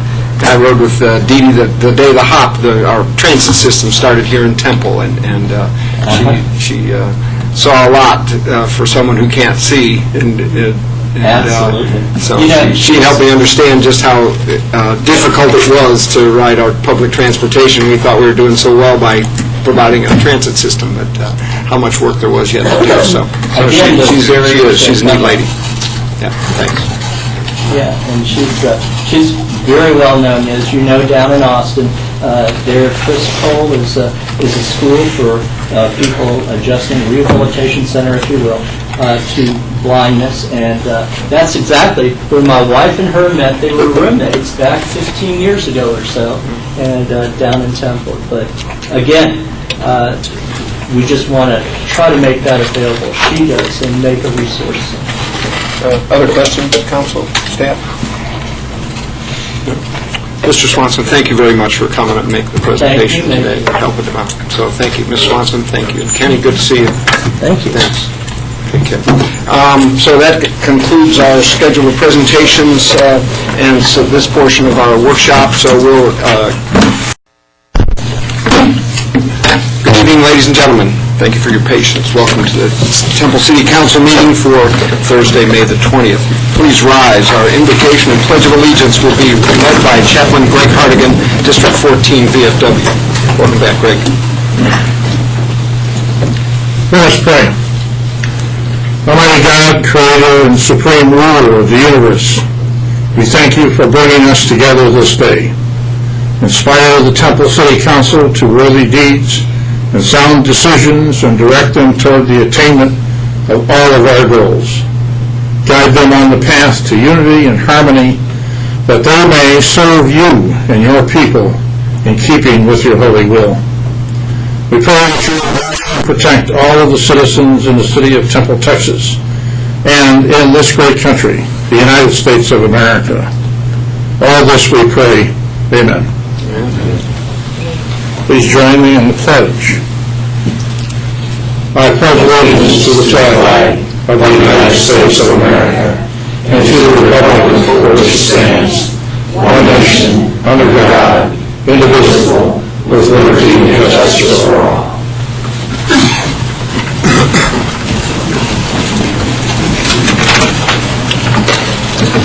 Thank you, Greg. Good to have you back with us. Appreciate it. Next on the agenda is an opportunity for proclamation. We have coming up this week is Public Works Week, and I'll ask Acting Director of Public Works, Nicole Taralva, and any of our Public Works staff who are with us today to come forward. And this week we celebrate Public Works Week. Much of our city activities, the things that go on in our community, come under the Public Works heading. Many of these things we take for granted every day, but much of the work that these people do are essential for our quality of life in the city of Temple. So in recognition of their work, let me offer this proclamation. Whereas public works services provided in our community are an integral part of our citizens' everyday lives. Whereas the support of an understanding and informed citizenry is vital to the efficient operation of public works systems and programs such as solid waste, traffic signal, drainage, streets, fleet services, engineering, public works administration, water treatment plant, water distribution, sewer collection, and the Dozier water treatment facility. Whereas the health, safety, and comfort of this community greatly depends on these facilities and their services. Whereas the quality and effectiveness of these facilities, as well as their planning, design, and construction, is vitally dependent upon the efforts and skills of public works officials. And whereas the efficiency of the qualified and dedicated personnel who staff public works departments is materially influenced by the people's attitude and understanding of the importance of the work that they perform. And now, therefore, I, William A. Jones III, Mayor of the City of Temple, do hereby proclaim the week of May 16th through 22nd of 2010 as Public Works Week in the city of Temple, Texas. And I encourage all citizens to acquaint themselves with the issues involved in providing our public works and to recognize the contributions which public works officials make every day to our health, safety, comfort, and quality of life. In testimony whereof I witness my hand in the seal of the city of Temple, Texas, on this the 20th day of May of 2010. Nicole, I hope you will accept this on behalf of the council and express our appreciation to each one of the staff in your area for all the work they do. Thank you. Thanks.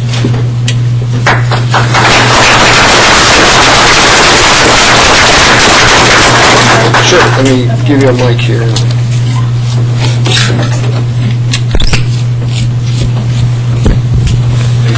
Thank you. Okay, I just would like to recognize a couple of our folks here. From our solid waste division, we have Blake Stewart, Jim McKenzie. From our traffic signal streets division, we have George Elliott. From our water plant division, we have Luann Barton. From our utilities division, Cindy Lee. From our fleet services, Kirk Skopak. From mapping, Aaron Gonzalez. From engineering services, we have Laura Gomez. In the back, Chris Parker is our wastewater treatment contract OMI operator. And on the end is Michael Newman, who is our city engineer, assistant director of public works. And I'd just like to thank everybody for their service to the community. Everybody works very hard day to day to get the critical services that we need. Thank you very much. Nicole, how many these people here are just a few of the many staff members that we have. How many are in the Public Works Department? Public Works Department, we have about 170 individuals, so 170. Yep, great. That's Thank you. a lot of folks that work hard every day, and they keep this city running 24/7. So thanks for all you do.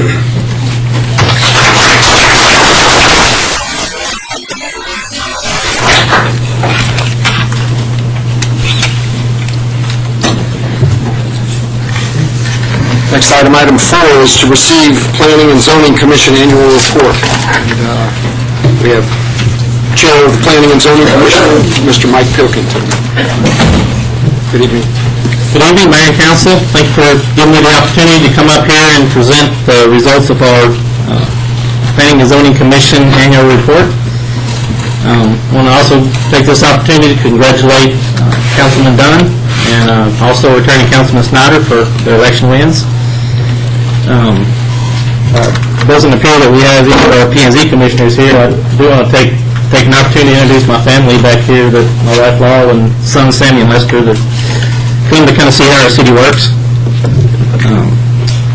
This plan was put together by our staff, and I think if you've already looked at it, you're probably very pleased with the professionalism that our staff has put into this. I think it looks very nice, and it's also very useful. I've already looked through it and found it to be useful as a developer, just kind of seeing some of the trends and looking back at when some of the things were approved and see some of the things that we're now using, restaurant stores and subdivisions and such.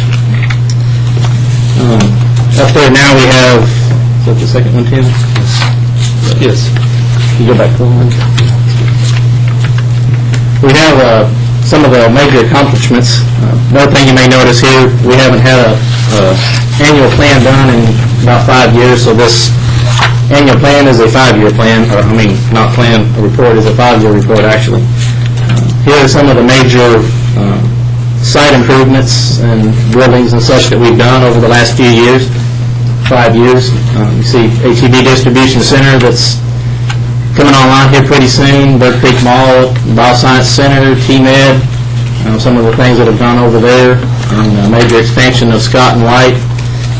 We also have, I believe on the next page, several new ordinances and other accomplishments that we've done. The Choices 08, our award-winning comprehensive plan that many people worked on, that was also very well done, to plan for our next 20 years.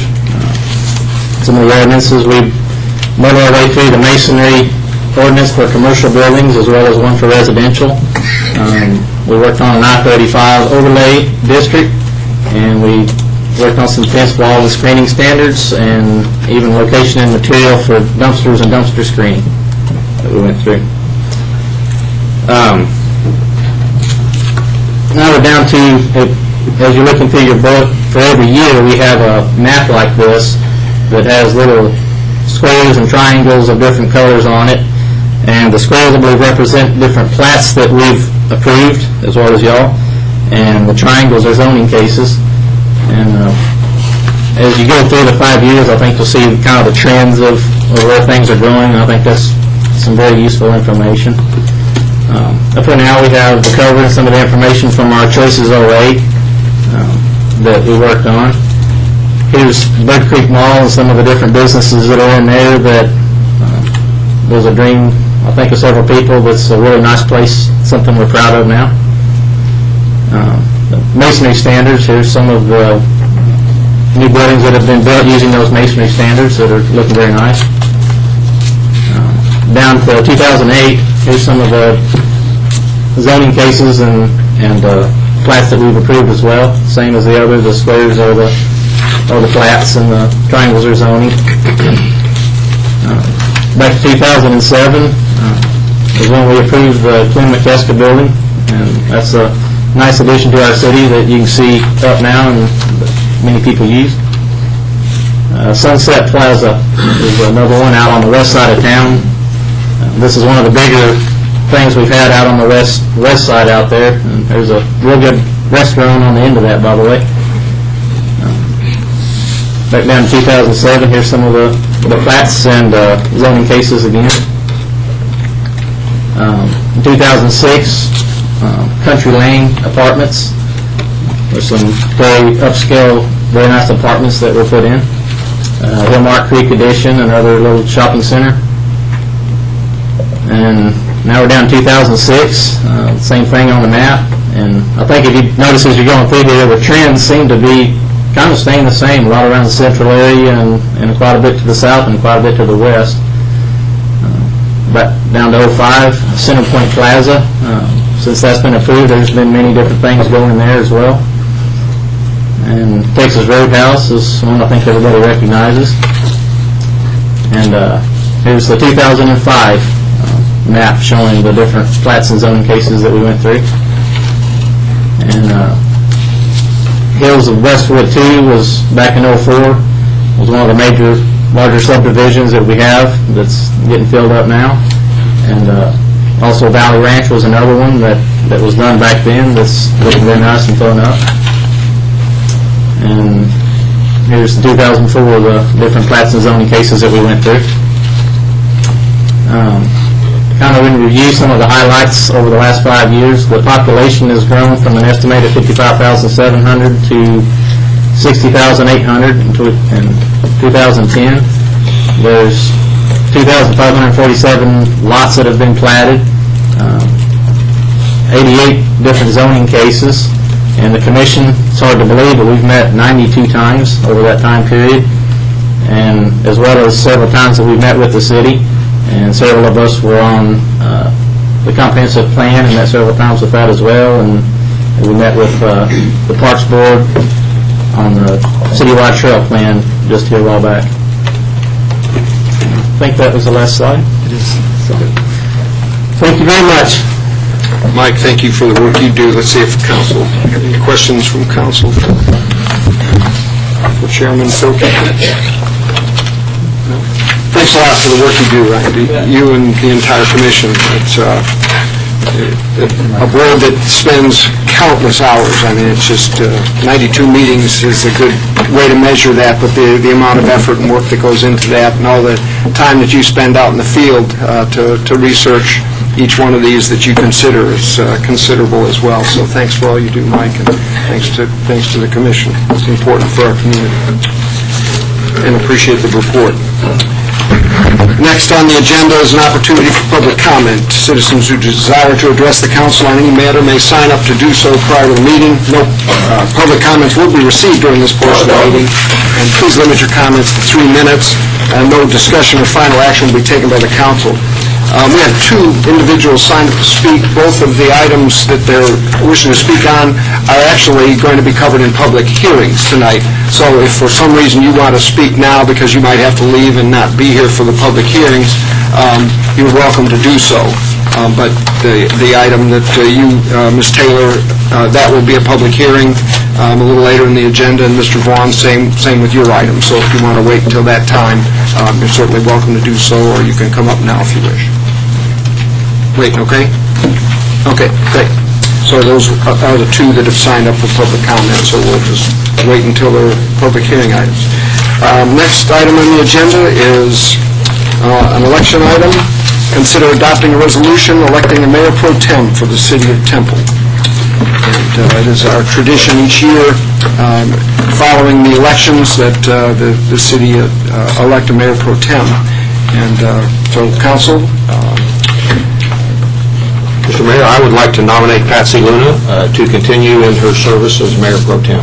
Great. Thank you, Councilmember Janczak. We have a motion. Is there a second? We have a second. Is there any discussion? There being none, Madam Secretary. Councilmember Dunn? Yes. Councilmember Janczak? Aye. Mayor Pro Tem Luna? Aye. Councilmember Schneider? Aye. Mayor Tennant. Aye. Congratulations. Thank you for your willingness to continue to serve. Patsy, I really enjoyed it.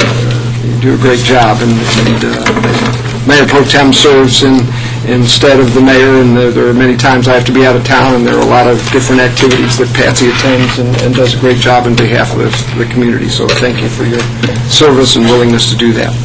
Next item on the agenda is the consent agenda. All items listed in this section, consent agenda, are considered to be routine by the City Council and may be enacted by one motion. If discussion is desired by the council, any item may be removed from the consent agenda at the request of any council member, and it will be considered separately. So this evening, this is item 6, A through U, and I think we're going to pull for sure item N, item R, and item T. Council, are there any other items that you wish to be removed for presentation, voting purposes, or question? If not, I'll consider a motion for item 6, A through U, with the exception of N, R, and T. Also move. Second. We have a motion and a second for approval of consent agenda as indicated. If there's no further discussion, Madam Secretary. Councilmember Dunn. Aye. Councilmember Janzak. Aye. Mayor Pro Tem Luna. Aye. Councilmember Schneider. Aye. Mayor Jones. Aye. Item 6N is the second reading. Consider adopting an ordinance authorizing the voluntary annexation of a 1.7-acre tract of land located west of FM 2271, north of Live Oak Ridge Road, out of the G.W. Lindsay Survey Abstract 513, and zoning the area Plan Development General Retail District.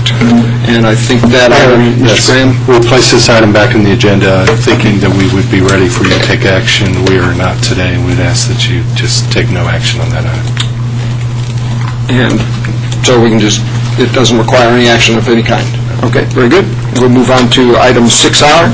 Consider adopting a resolution authorizing funding from the child safety fees for the 2010-2011 Travis Science Academy CPR training program in the amount of $3,000. Chief Wallace, you want to start that one off? And I think there's a couple of very involved and very active citizens who are going to make a presentation on that. Thank you, Mayor and Council. I appreciate the opportunity to come and to introduce this item to you all. We'd like for the Council to consider adopting a resolution authorizing the funding from the child safety fees for the 2010 and 2011 Travis Science Academy CPR training program. And I have here Mr. Rob Smith and Pat Smith that will come and to talk to you about this program. They have spearheaded the CPR Unitime program within the city, which is a very successful program, and we have, as a result of this program, we've had several saves throughout the city as a result of our citizens knowing CPR. So at this time, I'd like to bring forward Pat and Rob Smith. Thank you, Chief. Good evening. It's a pleasure to see you all again and to be here. As past chair of the Public Safety Advisory Board, this project has been near and dear to our hearts, and we are happy to see it slowly coming to an end. We are accomplishing our goals, and we are excited about the results.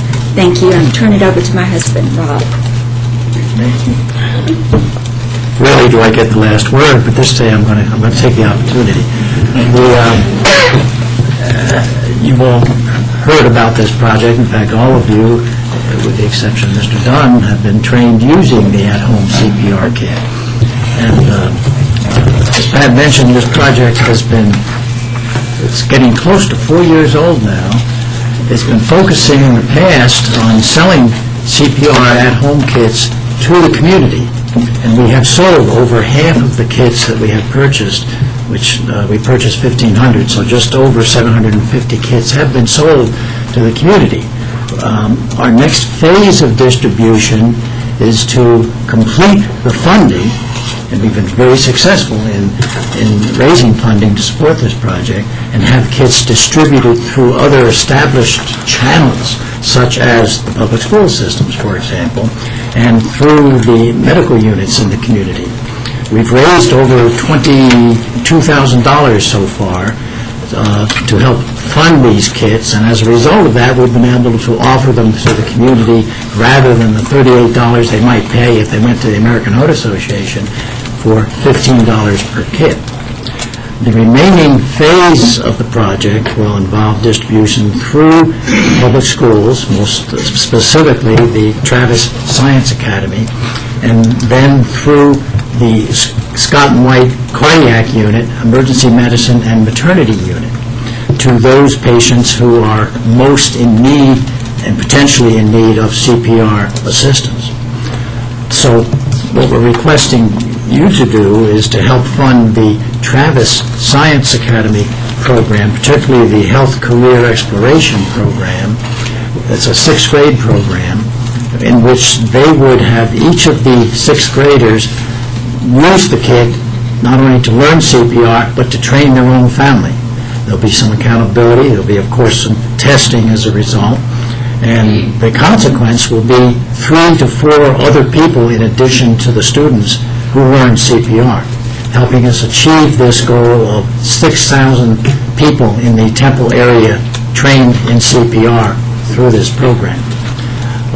We are tremendously thankful for close to a dozen different organizations that have helped support this financially, and we respectfully ask that you continue the support the city has already given in many, many ways in kind with some financial support so that we can implement the program through the Travis Science Academy. Thank you, Dr. Smith and Dr. Smith. Appreciate both of you being here. But that doesn't look like you're going to get the last word, Rob. So. Do any of you have any questions? Does this completely fund the program? I'm sorry? $3,000 completely fund the program? No, we have, in fact, I just happen to have the exact balance we have as of today is $6,250.45, which is an estimate. It's Stacy Reisner said that's as close as she can get right now. The request that we've asked you to support is we'll bring it down to $3,000. We have verbal agreement from a large unnamed entity in the community who's very focused on healthcare to provide the balance of the funding. And it's unnamed right now because we've got to complete the negotiations, but it's 95% sure.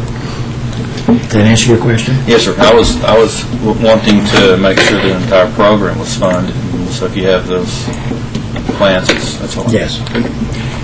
Other question? And so that amount that you mentioned, Dr. Smith, was for the Travis Science Academy? The $3,000 is for the Travis Science Okay, Academy. so they're completely funded. Great. That would be completely fund their program. And it would also include enough kits where the key faculty are going to, of course, use the kits in the classroom would as well be trained.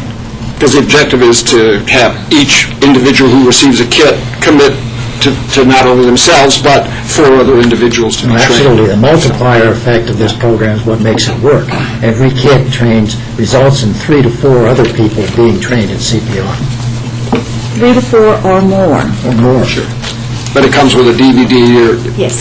within the kit, so there's a way for them to not have to be the trainer themselves once they receive training, but that there's a mechanism for them to go forth and take that kit out. Exactly. In fact, you don't need to know CPR to use it to learn CPR. It's an at-home, self-instructing program using a DVD and a mannequin.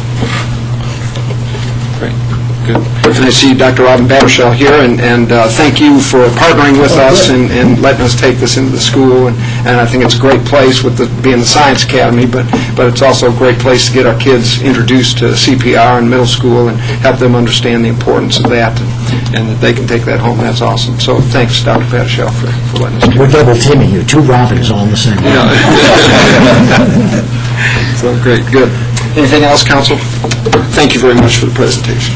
Thank you. Thanks, Chief. Thank you. So this item requires action for the funding from the child safety fees of the $3,000. Entertain a motion on this item. Motion to approve item 6R. Second. Motion and a second for approval. If there's no further discussion, Madam Secretary. Councilmember Dunn? Aye. Councilmember Jansen? Aye. Mayor Pro Tem Lindsay? Aye. Councilmember Schneider? Aye. Mayor Jones? Aye. Item 16 is to consider adopting a resolution approving the second quarter financial results for fiscal year 2010. Ms. Bernard, if you'll make a abbreviated presentation on this one for us. Yes, thank you, Mayor and Council. And I do have a much shorter, slower version than what I presented earlier today. Start off with, we have wanted to highlight the general fund. These financial statements are for the 6-month period ending 3/31/2010. 50% of the year complete. Total revenues for the general fund are at 61% of budget. Just to highlight a few of our revenue focus areas in the general fund. A major revenue source of the general fund, which makes up approximately 29% of revenue, is sales tax. And I do have 1 month, more than 6 months to report on sales tax.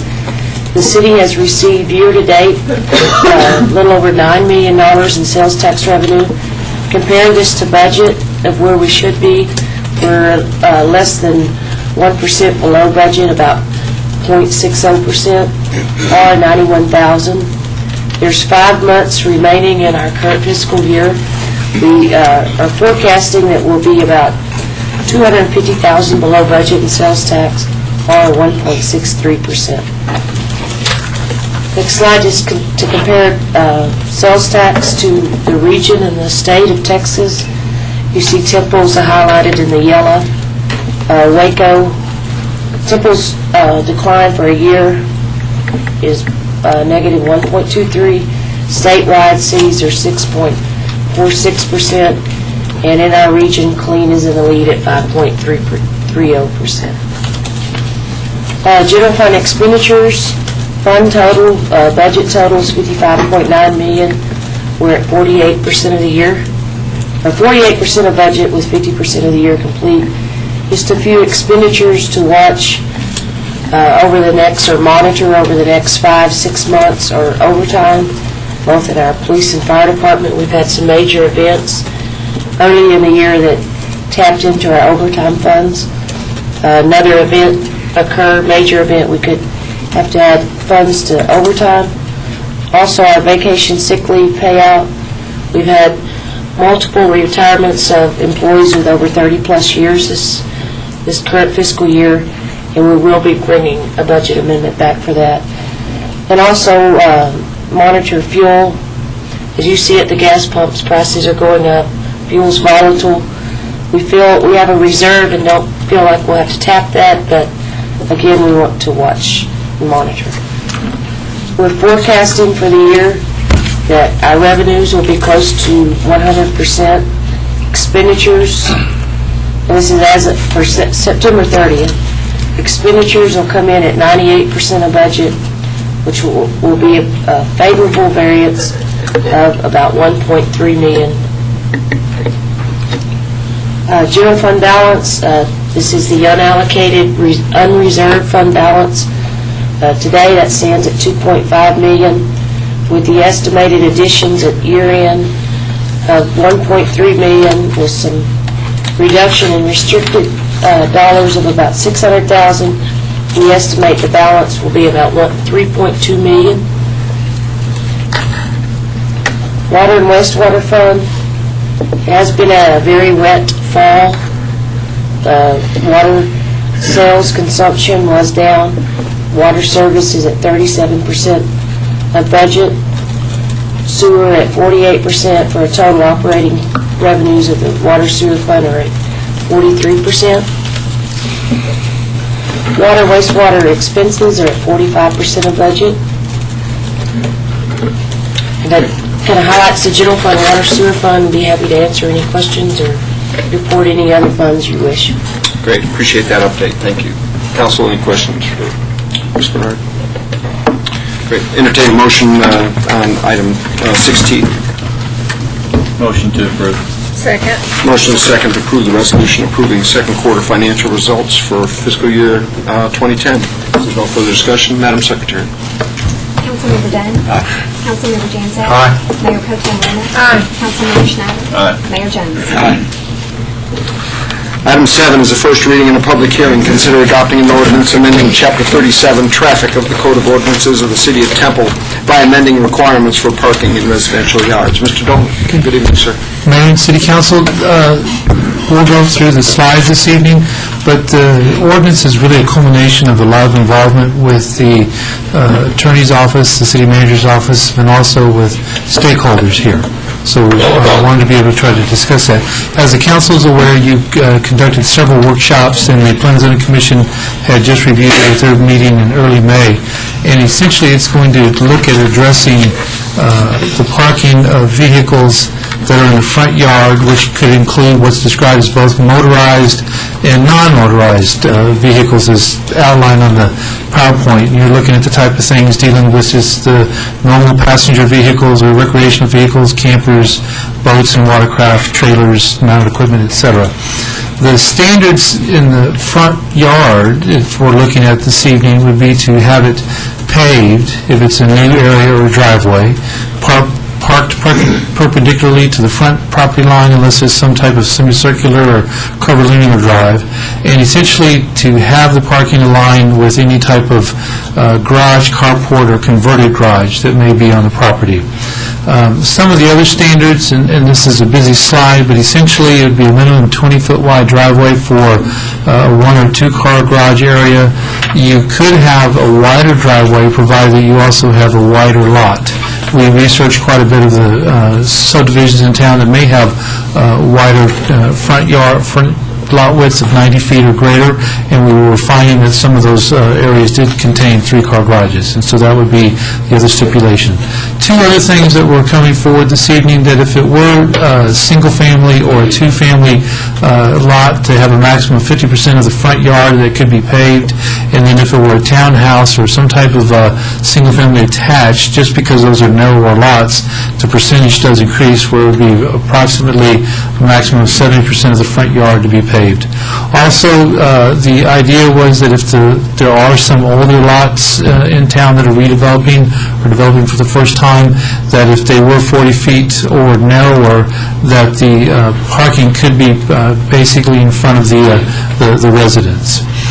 The exceptions to this ordinance to discuss first is that essentially if you have a agriculturally zoned area, if your tract is larger than 3 acres, if there was parking farther than 150 feet from the front property line, or that you had temporary parking that was associated with construction or landscaping, or any other type of vehicle that you were loading or unloading, provided that it's accomplished or completed in 72 hours, this ordinance doesn't apply. There are also several what have been described as grandfather clauses, and the first one to discuss would be those areas that would be looked at as an erodable surface that could be grass or dirt or just an existing parking area. And so if you approve it this evening and went to the second reading for June 3rd, this would be for those areas that existed before June 3rd. It would have to be on a lot that contains a house or is residentially developed, and it would be looked at those types of things for either the vehicle or the pickup truck that would be aligned again with some type of garage, carport, or closed garages, and it would come from a curb area in a continuous course, a maximum 20-foot wide, and essentially just trying to get the vehicles aligned perpendicular to the front property line. And if you had something that was a non-erodible surface, something that could be the existing crushed granite or crushed stone or crushed gravel, brick pavers or brick, provided that it was in a defined border of a concrete curb edge or a steel edge, that it would also be a continuous course from the curb cut, and that you would be parked perpendicular again, or if you had a semicircular drive, that would be to be able to try to have the cars parked in a line fashion. The grandfather goes away is that if you expand your driveway or your parking area, or if you increase the size of the house by 10%, or if the house was destroyed by 60% more of its value.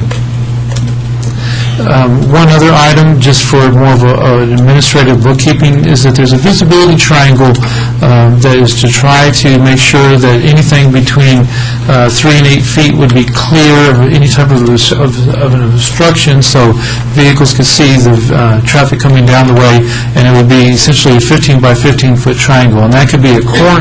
This example shows us at corners, but it also could be along your driveways. So both the Planning and Zoning Commission and staff recommend approval of this ordinance this evening to amend Chapter 37 to essentially require parking requirements in residential yards. And we've also been in touch with some people since this draft went out, and it's very likely that we could come back with a change to talk about parking in side yards. This was in front yards, but there could be some side entry garages, and we'd be happy to, if the council so directed, to make those changes back for your second reading. I'd be happy to answer any questions for the public hearing. Thank you, Mr. Dolan. Council, questions for Mr. Dolan on the proposed modifications? No? Okay, this item requires a public hearing. I'll declare the public hearing open at this time. Anyone wishing to speak before the council on this item, please come forward and state your name and address for the record prior to making your comments.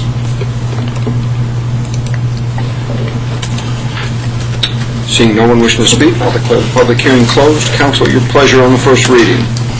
Motion to approve. Motion is second to approve the ordinance on the first reading, adopting Chapter 37 of the Traffic of the Code of Ordinances for the City of Temple by adding the requirements for parking in residential yards. If there's no further discussion, Madam Secretary. Councilmember Dunn. Aye. Councilmember Janzak. Aye. Mayor Pro Tem Luna. Aye. Councilmember Schneider. Aye. Mayor Jones. Aye.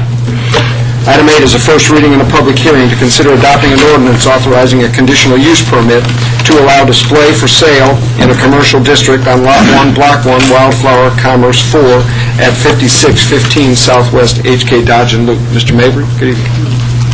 Thank you, Mr. Mayor. This is for a conditional use permit, which is special permission granted by the City Council to enable the applicant and property owner to display portable buildings on the property. The subject property is at the what was the old Saturn dealership on H.K. Dodge and Loop. The portable buildings are currently already displayed on the site, and the owner received notification that that needed a CUP, conditional use permit, and so that is why we are here now going over this. The business is proposing not only to sell the portable buildings, but also landscaping supplies and lawn care vehicles such as lawnmowers, and right now they do have some vehicles, some normal, automobiles for sale as well that they're, I believe, planning on phasing out and mainly focusing on the portable buildings and the landscaping stuff. The site's about 5 acres in size. The building's 10,000 square feet. The site plan that is an exhibit to the ordinance that would grant the conditional use permit, it meets or exceeds the requirements of the zoning ordinance. There's just a view of the buildings that are currently, some of the buildings that are currently displayed for sale on the property. Here's an aerial showing the location of the property at Southwest H.K. Dodge and Loop and Greenview Drive. To the north of the property is undeveloped. There is across the loop to the east, a car dealership, offices to the west and to the south. The future land use and character map designates the area as suburban commercial, as shown on the map. Much of the surrounding properties are zoned commercial, as shown in the red on the map. This is the site plan for the conditional use permit, and I wanted to go over a few important features of the plan with you. The first, that there is an approximate 12,000 square foot space for portable building display. That's all of the pink area on the drawing, not just the one that's being pointed at on the screen right now.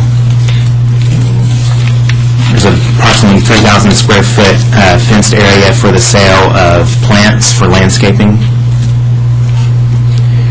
There are 6 stalls proposed for the sale of bulk topsoil, sand, and mulch. I have a small kind of 3D drawing of one of the stalls that's proposed to be made of limestone and about 16 feet wide, basically about 2 parking spaces in size. This flashing part on the screen is just to emphasize a barrier that the applicants are proposing of limestone rocks to kind of prevent, as decoration and both to prevent vehicles from going, cutting across the property over to the property to the north if they needed to do that, or just as a barrier and as a aesthetic device, I believe. And then these green circles on the drawing show the proposed additions to the landscaping that's already on the site. There was some concern at the previous Planning and Zoning Commission meeting for additional screening of the areas where the portable buildings are going to be displayed. So those areas that are circled show where new trees are to be planted, and they're to be a minimum of 5 feet tall and 2-inch caliper. That would be a total of 11 new trees planted on the property, in addition to the 17 that are already there. Oh, and I just wanted to point out, I don't have a little circle around it, but the driveway that goes in the loop here is proposed to be made of crushed granite material.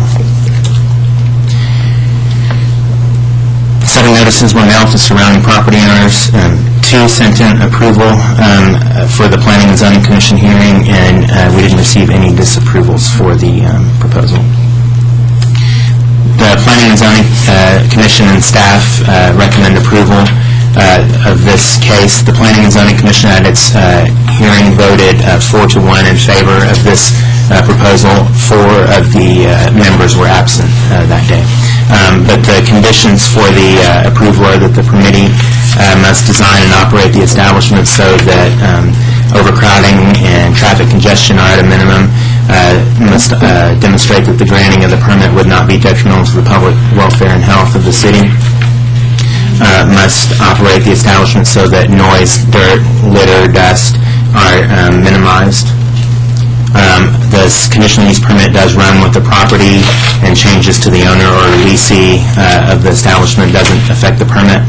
The CUP can be canceled, suspended, or revoked by the council if we find that the conditions of the conditional use permit are not being met.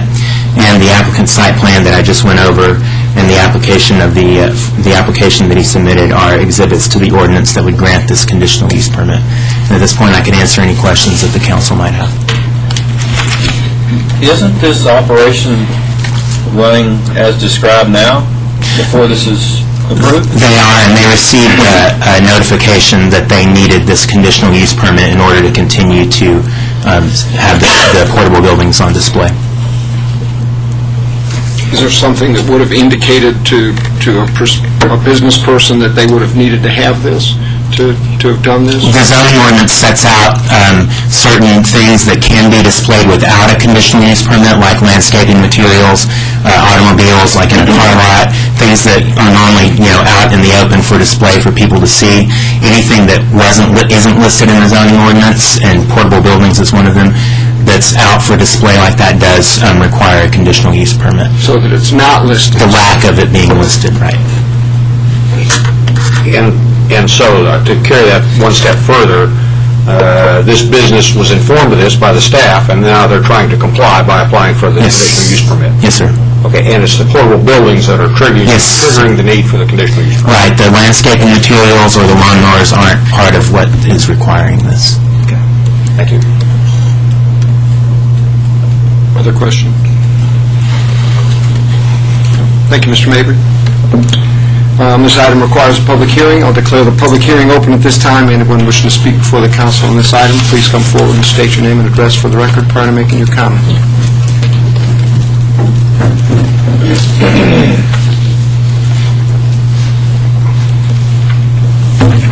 Thank you, Council. My name is Jim Vaughn at 4017 Sunflower in the Wildflower Subdivision, and I am a speaking part representing Chris Von der Hoya, who is the principal of Wildflower Development in that area back there. He was also a landowner in and around the subject property. I'd like to talk about a couple of general things and specific things, if you don't mind. As you look at that intersection there, 363 and 2305, that's going to be a major intersection for Temple for years to come. It has the potential of having garden offices, mid-rise hotels, another bevy of restaurants, and really a neat destination spot, similar to what the council and the P&Z has done up at the intersection of 363 and the interstate. It's kind of there, ready to happen. You can see it happening from 363 all the way back down to 317.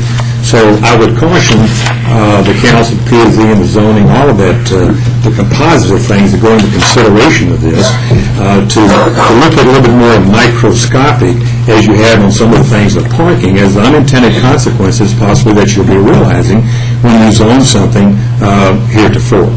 And the point in question is landscaping, for example.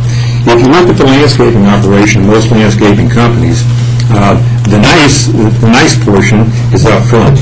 But you go back behind the back door, and that's where all the old pallets are, and that's where all the dead trees are, and the garden hoses, and the barrels, and all the debris that is collected off of job sites and deposited.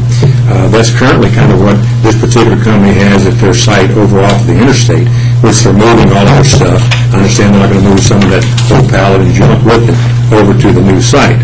But even Turnbull Nursery, it's a collective area back behind it. All that collective area is going to be on the back side of that building, which used to be a very nice building with the Saturn dealership that Don Wrangler had. But that's going to back up to Greenview and all the potential area that's not only there, but the intersection of the loop and 2305. So as time moves forward, even though this is already set and cast in stone, hopefully that some of these things will be considered a little bit more elongated when a zoning ordinance is put forth to consider how far can this go and what will it intended to be 2, 5, 10, and 20 years out. And I know that you all do that. I wish maybe this would have been a little bit more considerable before you zone it for the landscaping aspect of it. The 5 acres that he's talking about, putting the portable buildings, now contains 2 big shipping vessels over there, these big metal containers that have been dropped off over there.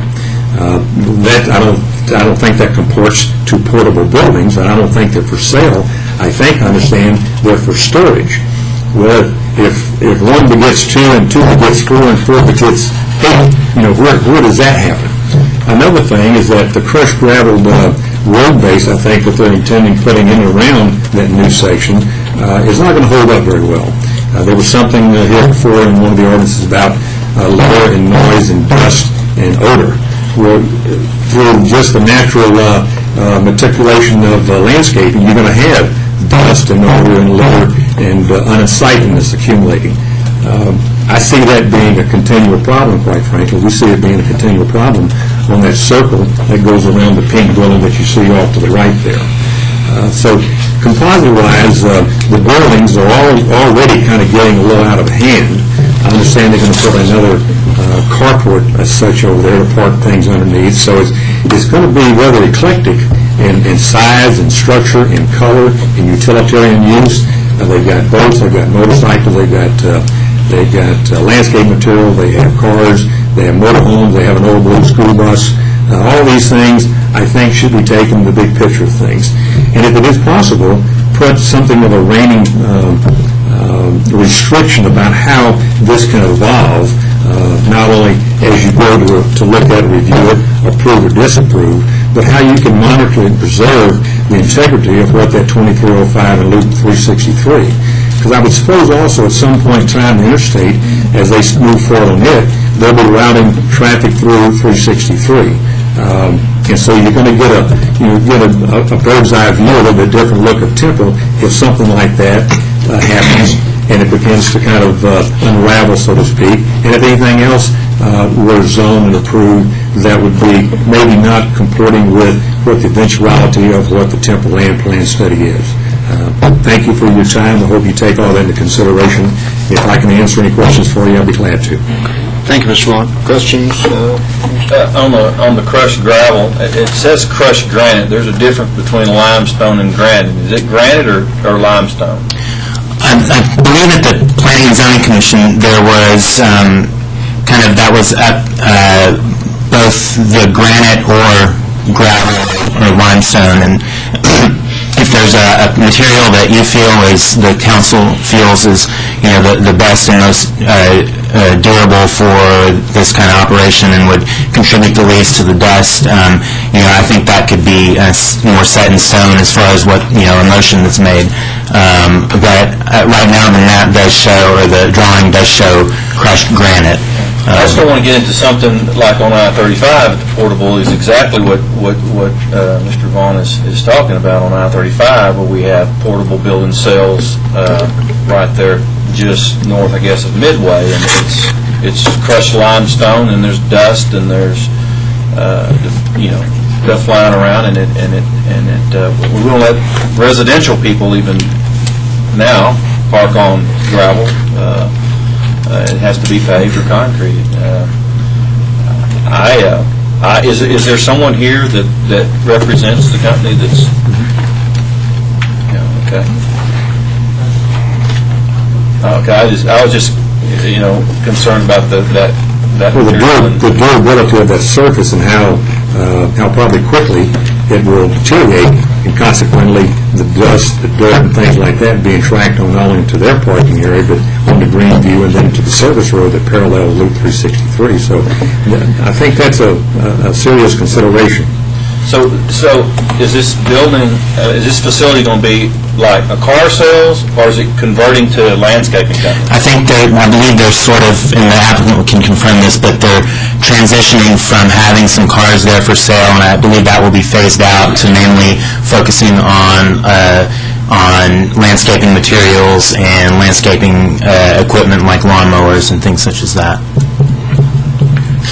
And for the dust part, I also will remind you that part of the ordinance, and part of the recommendations on the screen is that the applicant has to keep noise, dirt, litter, and I think dirt, you could interpret dust as part of that, to a minimum. And if they don't do that, then it's within your authority to revoke the conditional use permit, and they wouldn't be allowed to have the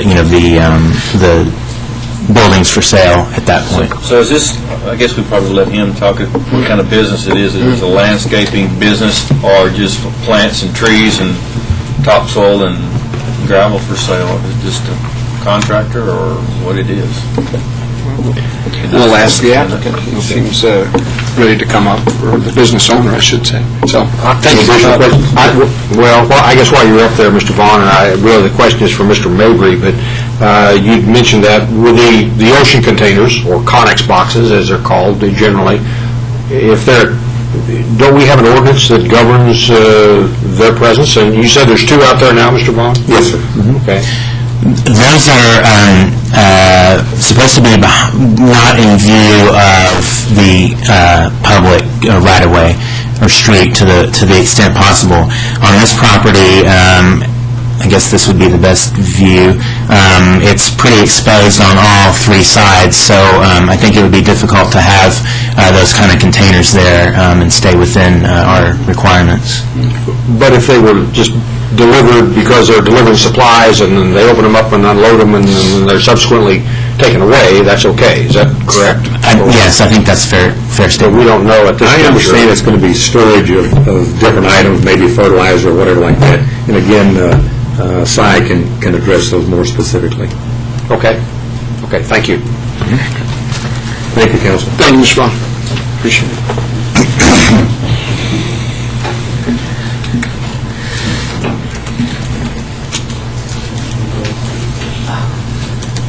My name is Cy Long. We're at 5615 Southwest HK Dodge and Loop there at the old Saturn store.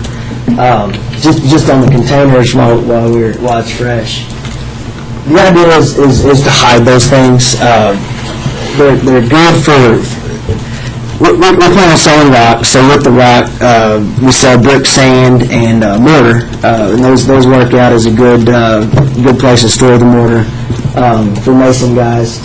The fenced-in area, planning a 6-foot chain link fence that's filled with. We're going to try to keep 100 or so trees in stock from 15 to 30 gallons. The taller than 30 gallons would be up or a little further north,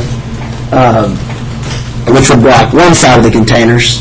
The other side would be display of the portable buildings that we want to sell.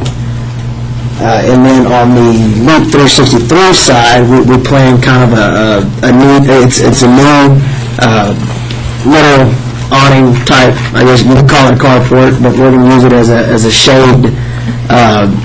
We're going to sell sod, and we need a place to shade it. So on the Loop side of those containers, that'll be blocked off. On the back side, Pointer, sorry. Laser pointer. Press that smallest button right there. On top. Yeah. The containers are... It doesn't show up on that screen.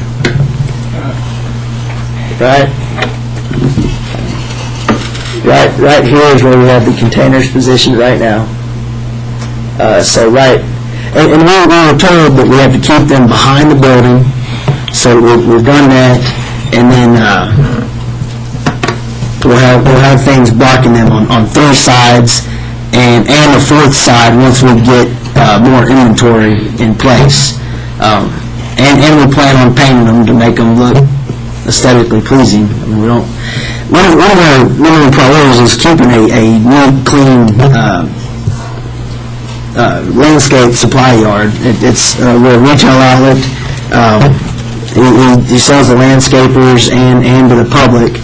And we've had good positive feedback from the folks that have already stopped. It's convenient for landscapers to come in and load up what they need.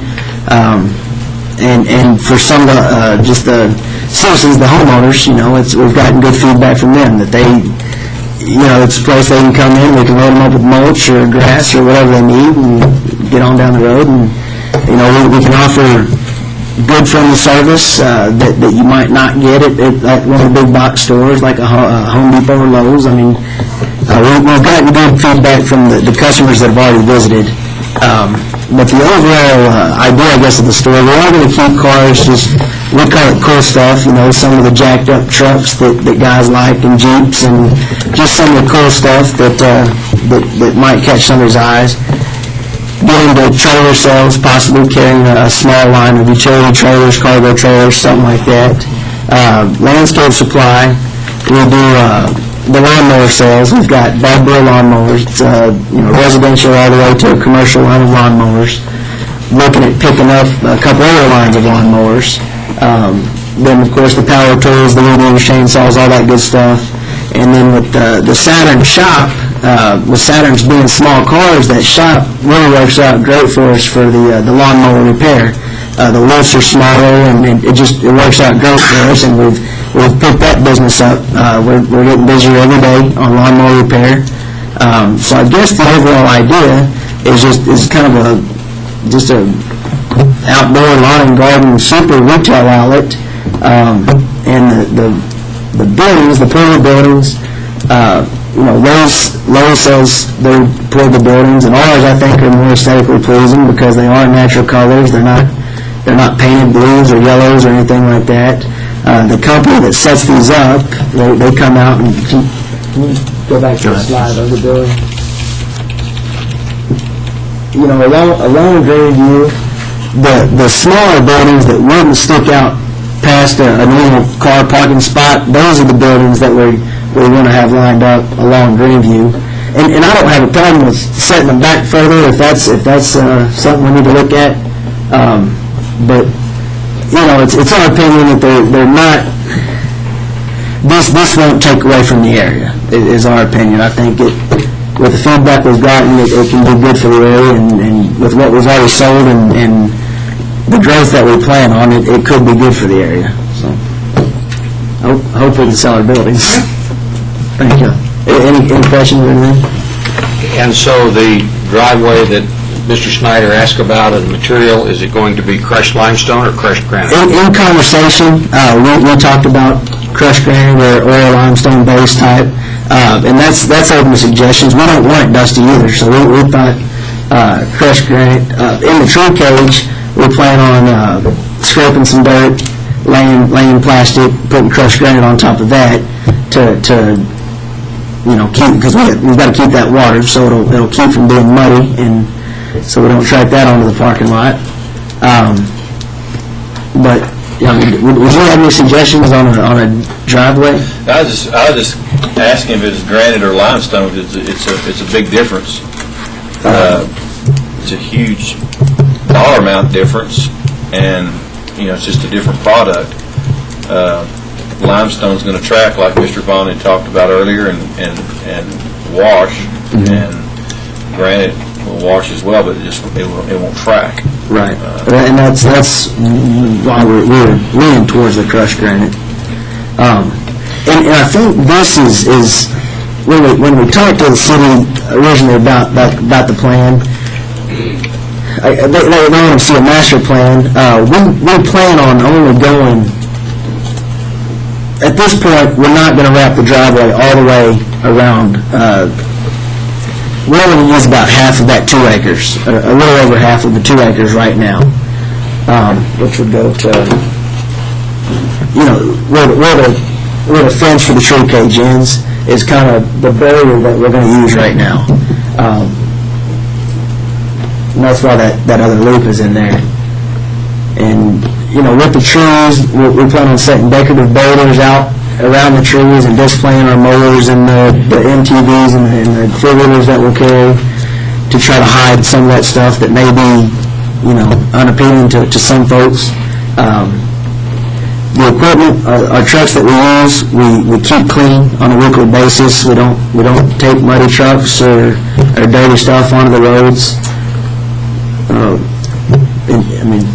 So this is a retail landscaping business that actually installs landscaping? We don't go into the installs, don't want to compete with the customers, but we've got a grass delivery truck, flatbed truck with a spider lift to deliver sod to job sites, 6-yard dump truck, 12-yard dump truck to deliver topsoil or crushed granite to jobs or mulch. We sell in the bulk. All the things he's suggesting under the existing zoning, those are all okay? With the exception of selling the building? Yes, sir, because of the commercial base zoning for the property that, sorry. So basically, if he didn't sell buildings, he wouldn't need to be here today. Is that what you're saying? Yes, sir. And the Connex boxes, we're going to look at and just make sure that stays in compliance. Yes, and since some sort of new information has come out in the hearing today, I think that for the second reading, this is my recommendation that it be on this general or the regular agenda rather than the consent agenda, so that I can show you a revised map that more accurately reflects what we've talked about, and that so that you know what you're voting on for and approving at second reading if you approve it. Yeah, because the CUP isn't covering, allowing Connex boxes. That's covered by already existing ordinance. Correct. Yeah. Any other questions for Mr. Lowe? I guess this has a second reading as well, or? Certainly, yeah, and Mr. Mabry suggesting that come back for, not to be on the consent agenda. Right. Consent item, that we bring it back for discussion so we can present that. So that'll occur. Okay, thank you, Mr. Vaughn. Mr. Vaughn, you can certainly come up and comment again if you'd like. Just a couple of comments. Yeah, come up to the mic, thanks. Thank you, sir. Yes, maybe we could also explore this 6-foot chain link fence. Did you say something about 6-foot chain link fence? Right. On the site plan for the conditional use permit right now, there's for the screened area to sell trees and plants for the landscaping purposes. In that context, could we find another phrase besides the tree cage? Is there something a little bit friendlier, maybe? But the chain link fence, 6-foot chain link fence out there around Connex boxes, which you can't hide anyway, and you can't hide all that stuff on a 2.5-foot stone block with 5-foot trees. There's a lot of things rolling around that seem to be still discernible if it's good, bad, or indifferent. Well, chain link fence isn't a screen. Is that as far as... Right. Yes, when in our just base standards, when something needs to be screened, it needs to be either a wall or masonry wall or a fence. So, right. Okay. So if it serves another purpose, then then screening. Then that's fine, but it's not screening. Right. Okay. Mr. Long.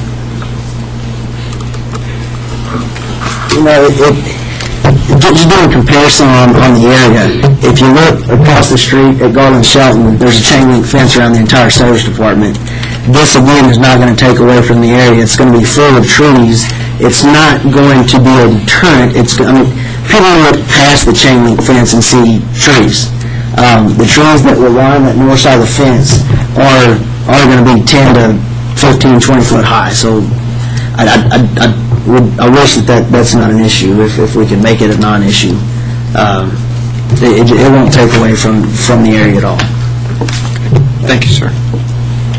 Anyone else wishing to comment on this item? Seeing no one else wishing to speak, I'll declare the public... Oh, Should we consider leaving the public hearing open if we're going to bring it back on the regular agenda? I don't know that we'll have another public hearing on that. So I think Mr. Mabry just wants to bring it back for clarification and presentation. So unless it's going to change the item up to where it merits additional public comment. Well, my main thought was to show you a revised site plan incorporating some of the things that have been brought up in the hearing today.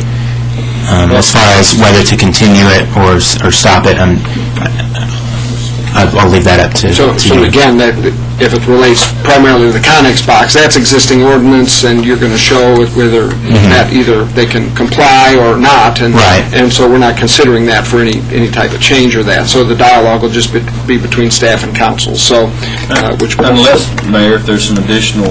and certainly if there is, we can always open a public hearing. We don't have to have it posted. We've done that before. Oh, okay. Yeah. Okay, I thought you had it posted. No, okay. It's just if we post it, we have to have it, but it doesn't. But if we want to have comment from the public, we certainly have that available to us to do without having to post it. Okay. We've done that before. So, no one else wishing to speak, I'll declare the public hearing closed. Council, your pleasure on first reading of the item for the CUP. Motion to approve. We have a motion for approval of the conditional use permit for the property mentioned.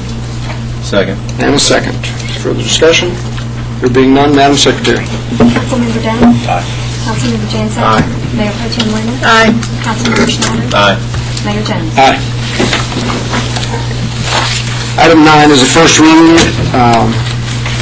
and a public hearing to consider adopting an ordinance authorizing a zoning change from commercial district and general retail district to a planned development commercial district on lots 1 through 4, Block 33, Temple Heights Edition, located at 2015 West Avenue M, 1305 and 1307 South 41st Street. Mr. Mabry. Thank you, sir. The applicant for this, I should mention, is the City of Temple for Mr. Kellen Pelawada, who is not here today. He's out of town, but the city staff from various departments have been working with him for quite some time on this proposal. He is moving his moving van rental and tire shop from South 1st Street in the TMAT area to this location at Avenue M and South 41st Street. The purpose of this planned development designation is to allow moving van or truck rental and parking of trucks and trailers for storage of things such as tires, and to allow for only non-residential uses allowed in the neighborhood service and the O1, the Office 1 zoning district, which are the least intense commercial zoning districts that we have. The rental business and the trailer parking are already allowed and taking place on 3 of the lots that I'll show you in a moment on an aerial photo and a plan. Lot 4 is the one that is currently not allowed in, that the applicant is wanting to nudge the parking of these of his vehicles and storage over into. And so staff recommended a plan development to him so that we could allow him to do that, but also have some stricter controls on the parking than what we would normally be able to impose outside of a plan development. The object of the plan development is to the greatest extent possible, protecting the surrounding residential uses and also better controlling the parking, as I said, and minimizing the impact of this use on the Avenue M corridor. The first photo is just the existing building. There are some, this photo was taken a while back, before the Planning and Zoning Commission meeting, showing the vehicles that were currently parked there. Lately, when I've driven by, only the trailers have been parked there and not the moving trucks. About 5 semi-trailers parked there for storage right now.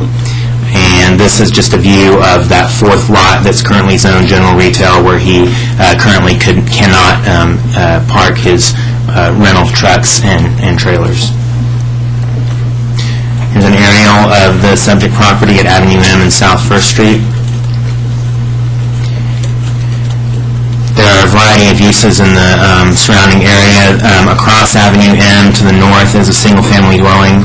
To the east, across an alley, is a minor vehicle servicing establishment and a two-family dwelling or duplex as well.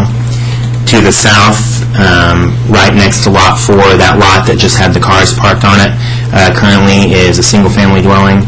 And then to the west are some single-family dwellings as well as a plumbing contractor that fronts on Avenue M. The future land use and character map designates the area as mixed use and neighborhood conservation. This is the enlargement of the zoning map showing the commercial zoning for lots 1 through 3 and the general retail zoning for lot 4. Just to emphasize that the proposed use is already allowed on the lots 1 through 3 due to the commercial zoning, and that the plan development allows the parking to move down into lot 4 in exchange again for more control over the parking and in exchange for control of the uses that could take place there in the future. This is the development plan that goes along with the plan development designation for the property, and I'll point out some important features of it to you. The first is the enclosed truck and trailer parking area that's shown in the red shading on the map. It's approximately 80 feet by 110 feet. This is just some of the dimensions of the area that the applicant would be allowed to park his vehicles and trailers. 70 feet from the property line along Avenue M, 25 feet from the property line to the south where one of the houses that I showed earlier is located, and 15 feet from the property line along South First. It's about an additional 15 feet, or 10 to 15 feet on South 41st to the actual curb of the street, but that 15 that's shown on the photo right now is the distance between the parking area and the property line. Oh, and I'm sorry, the yellow line shows a 6 to 8 foot wood fence or masonry wall that would be required along the perimeter where you see the yellow line on the map.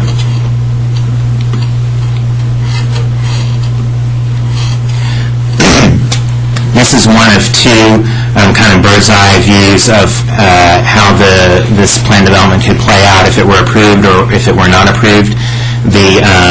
This is the first drawing shows if it were approved, you would have a 6 to 8 foot wood fence along the perimeter of the property as shown.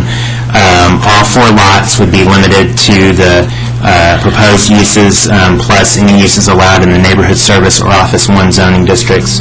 And then the parking that you see right now, or the kind of blocks on the drawing, are kind of at full capacity. The parking area, I don't know if it could ever be as filled as what we're showing here, but these are the semi-trailer storage units, and then these are just blocks representing the moving vans that the applicant owns.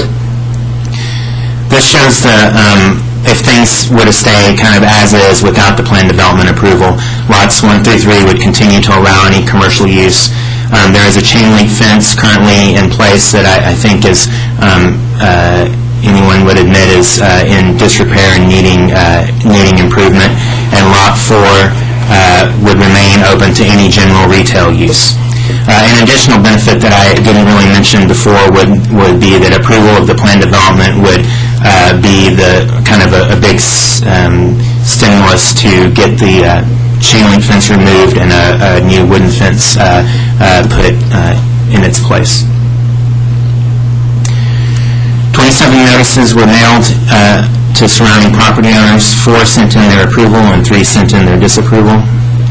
The main concerns were parking along South 41st Street, potential parking of the moving vehicles, and just the impacts to the residential areas. And the recommendations I'll go over try to address those concerns. The Planning and Zoning Commission and staff recommend approval of this plan development. The vote at the most recent Planning and Zoning Commission meeting was 3 in favor of approval, 2 against, and 4 of the commissioners were absent. The recommendations are as follows: that the binding site development plan and ordinance granting the plan development designations are control the design of the property. In the event of a conflict between that development plan and the text of the ordinance that grants the plan development, the stricter standard applies. All standards of the zoning ordinance apply unless they're modified by that development plan that I just went over with you. And now for kind of the more specific to the site standards. The following uses and no other uses are permitted on the subject property: truck rental and parking, a parking lot for trucks or trailers, minor vehicle servicing, and any non-residential use permitted in the neighborhood service or Office 1 zoning districts. The truck and enclosed storage trailer parking is allowed only in the area designated on the development plan for such parking areas. The number 6 is that the buffering between the enclosed parking area and the neighboring residential uses must be a wall or a fence 6 to 8 feet in height. The enclosed truck and truck trailer parking area must be striped to accommodate all trucks available for rental. Any new buildings or additions requiring a building permit must meet all city code requirements, and that would apply to any case. Some of these recommendations, we just wanted to be very clear to the owner what our expectations were for this, so we wanted to point out even obvious things in these recommendations. The standards for minor vehicle servicing in the zoning ordinance apply to any minor vehicle servicing to take place on the property. One of the most important standards for that is that tires cannot be displayed outdoors for sale in this case. Portable buildings, if any are erected, require a building permit and must be located in the rear half of lots 3 and 4, and they have to meet all city code requirements as well. And the following activities or conditions are prohibited: outdoor junk and debris, storage of commodities in the street or alley, dilapidated signs, stagnant water and tires, indoor display of high combustible materials within 5 feet of doorways, and signs in the right-of-way. A lot of these are prohibited anyway, but again, just to be clear to the applicant what we are expecting from this project, we wanted to include that as recommendations as well. And at this point, I could answer any questions that the council might have on this case. Okay. Thank you, Mr. Mabry. Is he moving his entire business off of First Street over to this location? Yes, well, the portion that deals with the vehicle rental and the tire sales, there will still be Troy's Garage, I think is the name of the business, will still be operating from the South First area, but the stuff related to the rental of moving vans and the tire services will be moved here. Why is it that we're the applicant? I think in order to provide him with the kind of the design assistance that we did for the drawing I went over with you was part of it, and just an eagerness to allow him to get that business moved and be as compliant as possible, as compliant as he needs to be in order to be within the law on this site, and try to have it done as well as possible, I think, is the main reason. Well, Brian, I thought he's currently building a huge building on South First to store his tires. That building will be part of the Troy's Garage that's to remain there on the site, and that was a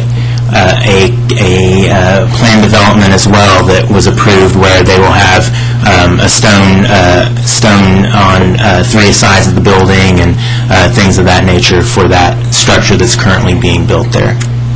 It's kind of tall for a garage. Okay. Thank you.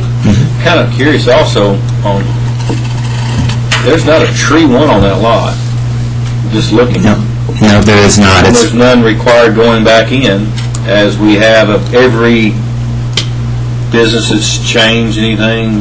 He would have had to double his square footage of the floor space to require landscaping.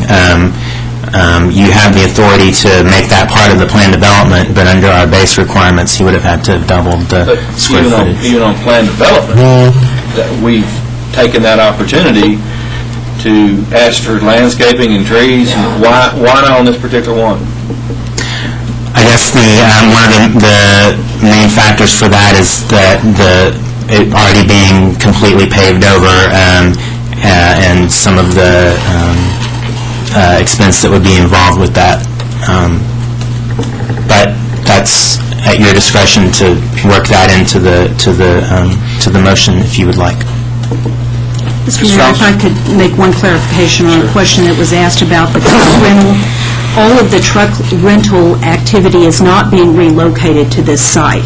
When we did the PD on First Street, it allowed, they were operating the truck rental, and it was not an allowed use on First Street. And so that's why we are going forth with these two different actions. One was to allow him to have the truck rental on First Street on a very limited basis. What it provided for was allowing that use, but only storage of 2 trucks in a designated area on that site plan. So he will continue to rent trucks from that site, but there is very specific parking areas and such for that. And then the overload that he has for storage is this particular site. Now, he may choose to do truck rental from this site also. I don't know what the intention is in that regard, but we were trying to deal with the lack of storage capacity for him, and that it was being removed from that First Street site. But it's your understanding he's going to move the tire operation out of there completely? The tire operation, as far as I'm understanding, is on First Street. Okay. That's what I thought. That's what I thought, too. So it will be a combination. It's easy tire and lube, isn't it? It will be a combination of both, and also vehicle servicing out of the new building. So right now, lot 1, 2, and 3, he can park trucks wherever he wants to as a rental truck, even if they're semi-trailers or whatever. He can store semi-trailers on that lot right now in its use. Correct. Due to the commercial zoning designation. Just semi-trailers? What are the vans? What are their uses? Are those storage trailers for him on site, or are they for rent? This semi-trailer on the left-hand side of the picture are used for storage, probably, I believe, of tires, and of course the trucks are for rent. Yeah, but what's the difference between that and a Connex box? I mean, we can't, that's not allowed, is it? I mean, a storage van for storage trailer? That's not allowed, is it? I would have to, I guess the distinction, I'd have to research better, and I don't know the distinction between a trailer like you see on the left-hand side and a Connex. I guess the trailers are slightly more mobile, but there's I don't know how we distinguish between those two types of things in our various codes that we have. If it's used for storage, we're going to portable storage one way or the other. Well, I would see it. And if it's used to be rented as a truck, you come by and rent the trailer and go pull it, but I don't know that exists. And I don't think he's intending to rent the semi-trailers. I think they are right, correct. Well, I believe he's currently using that for tire storage because we didn't let him do it on South First Street, so he's building that building to put his tires in, as far as he told me. But this is temporary storage that he can make do with until he can get his building done. And we need to say something to not allow him to use trailers on the site for storage. If you can't do that, I mean, if a Connex box is illegal, this should be as well. And I mean, if you're storing something to construct a building, I mean, that's allowed. But you know what I'm saying? On a construction site, I think that's allowed. But just for storage, I don't think that's allowed. Is it? At the moment, I don't have an answer for you on that. No? Well, we don't know what's in the trailers either. Well, we have to And ask. Mr. Pellewater will be back. Used for. From what I understood, he was in San Antonio today, and I'll do my best to make sure he's here at the second reading. Or at least available for... Oh, yeah, sure. But to go back to my first question, I mean, lots 1, 2, and 3, they can park and lease those types of vehicles for moving vans. I mean, the zoning is okay for that, Yes. correct? And so you just want to expand that use to the back. Right, down into Lot 4, about halfway into Lot 4, as is on the aerial now, so that there would still be a 25-foot separation between the back end of anything parked there and the property line of this house here to the south. So now to that, with the PD, you're going to get a fence, Well, what kind in of thing? effect. Wooden or masonry. It would be at that option of the applicant, probably wood, but right now it's open to either wood or masonry. Ken, would you go back to your picture of Lot 4? One more. Up. There, that's Lot 4. Yeah, that, well, okay, I'm sorry, my loss. But that was the picture, that's the one, yeah, I'm back now. Next one, next, there we go. Does that have to be all-weather surface? Yes, if it's, I think the parking activity going on there is for people who are, at one point there were like tree limb cutting vehicles being parked over on the lots 1 through 3, and I think those cars were parked there as I think those were the operators of the vehicles, of the tree vehicles. So you're correct, if that's being used as parking, that it would need to be concrete or asphalt. Right, for his purposes, if this gets passed, that will have to be converted yes, to asphalt or concrete, sure. some kind of all-weather surface. Correct. That's where I was going. Correct. The other thing I'll ask, I mean, we're in the parking or traffic ordinance, we're taking semi and truck traffic out of neighborhoods, and you know, now we're putting it back into a neighborhood setting, so to speak, and you know, it's a lot of houses around there, so that's something I think we need to consider as well. I think most of the truck traffic would probably be isolated to Avenue M and not going down the residential streets, but I've had comments and, you know, I actually had a letter from one individual about that specific item, so I think that's something we need to consider. And then also, I still don't understand why every one we go through, we require a lot more additional landscaping, and this particular one we haven't. The back lot, like we saw, is not paved.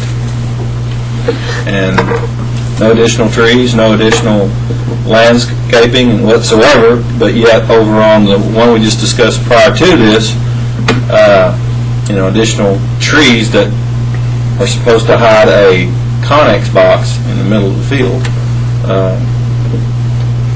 I don't know that we're really consistent there. And I would also jump in here, just down the street, and I believe it's at 37th, but it's Sanders Paint and Body. I can recall they came through here about 2 years ago asking for, they wanted to expand their building, and we made them do landscaping. And so to be consistent with the neighborhood, I would suggest that you're exactly right, you need to expect it here. Well, like I said, one of the you know, if this lot 1, 2, and 3 was not did not allow truck traffic in this type of business, I would say we're going against the parking or the traffic deal that we're going about neighborhoods by allowing trucks back into it. So into the neighborhoods. But if now they can park trucks there, it's you really can't do anything about that use at this time. So your hands are kind of tied to allow it or not allow it. So.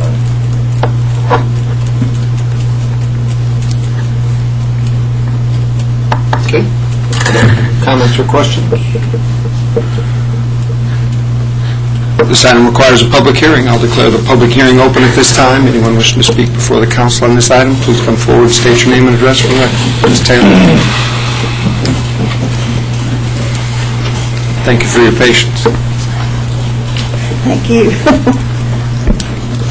Good evening, Mayor Jones and council members and other persons. I am Mabel Taylor. I live at 1308 South 41st Street, directly across from the 1307 lot that's being mentioned in this. About the trailers. Well, there's 4 that I know of. Trailers that's been parked on the, what used to be a car lot for some time. They've been there quite a while. They look like they come out of a salvage yard.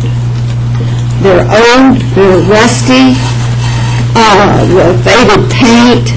One has got splotchy paint on it. They're really ugly. One of them, the doors stay open all the time. And in the wintertime, when that tree that's keeping the doors at bay right now, but in the wintertime they blow and they bang and they look like they need to go back to a salvage yard. That's what they look like. Anyway, and as far as I know, they only use one of them to store tires. I've not seen any activity going on with the other. They just sit there.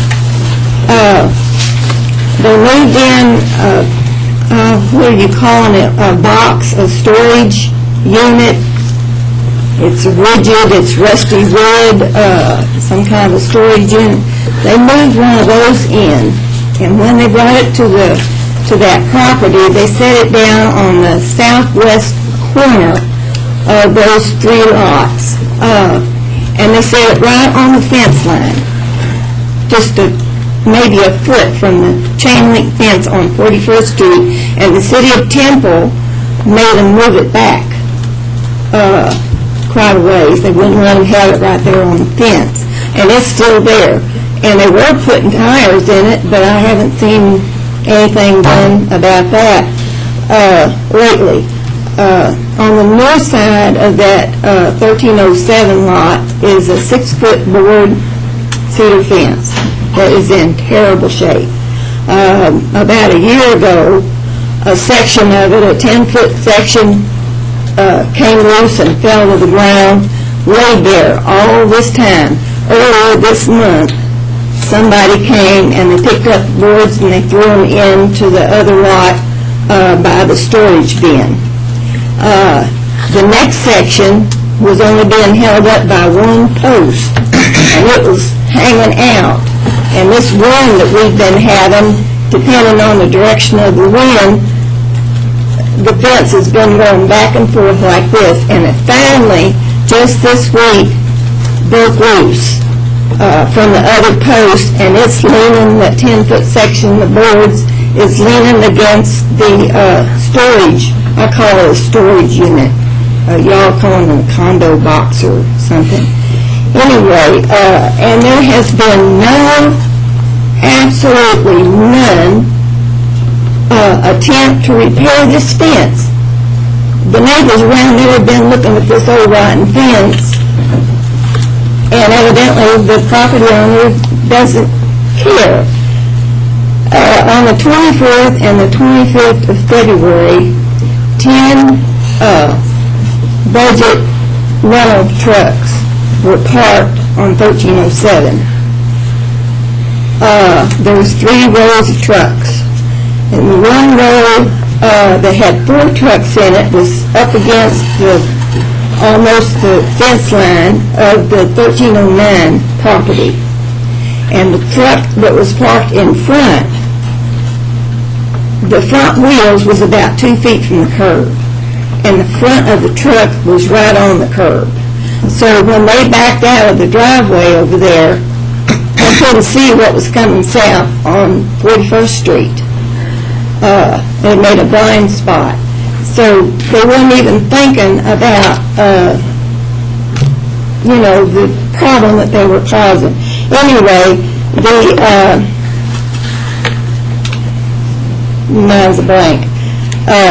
Zone Enforcement Department had them move the budget trucks over to the other 3-lot place. Okay, shortly after that, a tree trimming service trucks started parking also on that property. Big trucks with their trailers and other equipment, and the employees were parking, I think they showed a picture of it, were parking on 1307. I counted as many as 11 vehicles, 9 on the vacant lot and 2 on 41st Street. Both the budget trucks and the tree service trucks are gone. They were gone by the 29th of April, and they haven't come back. But if this is passed and they come back, where are these employees going to park? Are they going to park on 41st Street?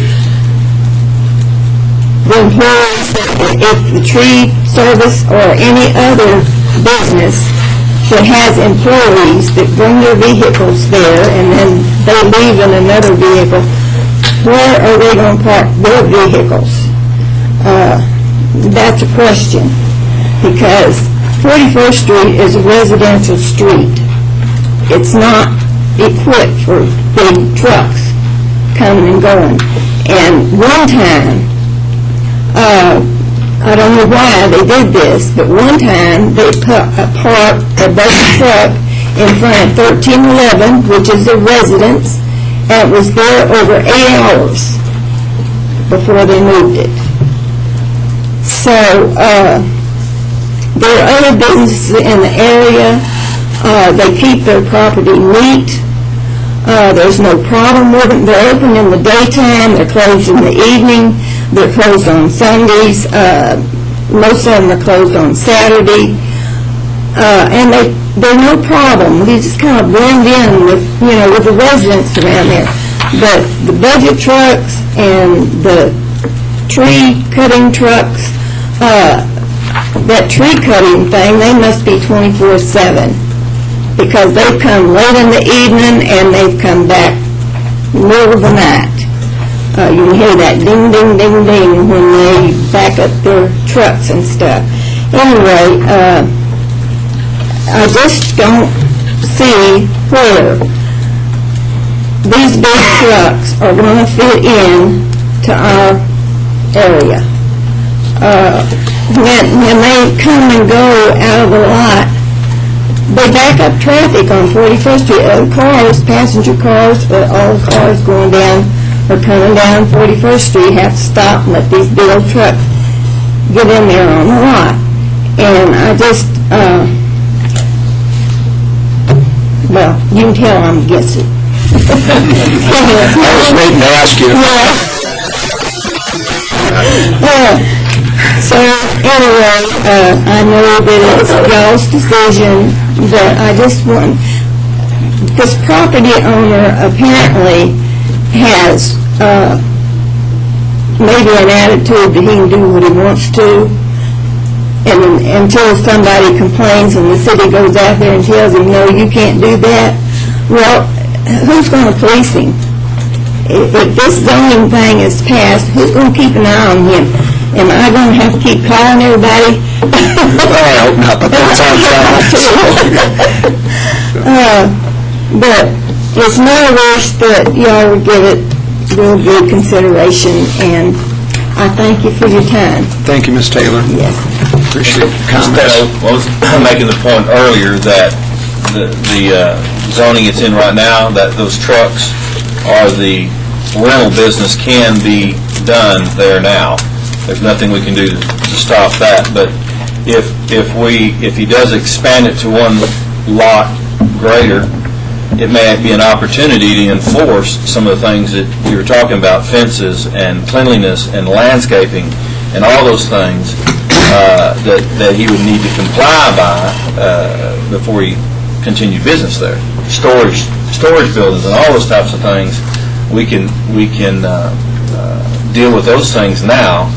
And if he doesn't have the opportunity to expand that business, he could continue on doing business with those trucks like it is now, and not have an opportunity to change the looks of it. Well, they have the city ordinance about junk vehicles. Y'all have one about junk semis. Yeah, I would say that we do, and the storage units, but I think we're going to get that. There is a nice storage unit. That's okay, if you don't mind, thanks, if you want to make a comment. So. Thank you, Ms. Taylor. When it was a car lot, they had an office, about a two-bay next to it, attached to it. Next to it, they built a real nice storage building, big storage building. And then there's a garage, a one-car garage that went with the 1305 property, and they left the garage there for storage. They did store tires in that storage building, and why they brought those semis in and started putting the tires in the semi thing is a mystery. So, anyway, that's the story. Okay, thank you. Other comments? Anyone else wishing to speak on this item? Seeing no one wishing to speak, I'll declare the public hearing closed. I think we've got a history with this individual, and I think that's part of the answer why we're helping him. I mean, we've worked with him, I've done business with him. Our history, I think, is, from my experience, and I think from what staff's experience is that he's an individual that really wants to do a good job. He's going, he's I'll say relatively new business, but he's done a lot to comply and clean up on First Street. And I think this is a very good opportunity, from what I see so far, to really do a lot to improve the situation that's in your neighborhood right now. We do what it is it looks like is being proposed. You get a fence all the way around that one lot where those landscaping trucks are parking and all those vehicles are parking, and they can't get in and out of there anymore. So it would be my guess, and we'll ask Mr. Pallotta between now and then, if that basically goes away, he may be doing somebody a favor, letting them park there. I don't know what the deal is there. I don't know if that's a part of his business or not. I shouldn't even speculate on that, because I just don't know. But they put a fence up there, and they can't get in and out of there anymore, particularly if they've got the parking in front of that lot. So I think that gets rid of that for you, and that shouldn't be a concern, that where those cars are going to park when they're during the daytime, they shouldn't even be there anymore. So, but we'll clarify those kind of things. You bring up great points. We'll make sure that this, if we do this, that it enhances your neighborhood and that it cleans us up. This actually, I think, is part of TMed still. And TMed goes all the way to Avenue M, doesn't it? Yeah. Does it? Is that still TMed? I think TMed goes all the way to Avenue M. So, that's what I was going to suggest as well. I mean, like the fence, if it can be wood or masonry, well, I doubt it's going to be masonry. Yeah, it's not. I think we need to identify that. If we want it masonry, I think we need to say masonry. If we want it wood, I think we say wood. I mean, well, we can do that. We can do that on land development. But we sitting on First Street in the TMed or on Avenue R, would we want a wooden fence there? Coming from Scott White, I don't know. On First Street, but my point is, this is an opportunity. It's in the TMed. What we're trying to do in the TMed is enhance, the appearance of the neighborhoods, and it's a long-term process. But this is the kind of thing that if we're setting the bar at a higher level within the TMed, this is the kind of thing we're trying to do. But this is zone commercial. A lot of this is allowed by ordinance right now. He can do all of this, he can't do it on the back lot, trying to do that, and I think it appears we're getting some things that will enhance the use of this property, enhance the neighborhood.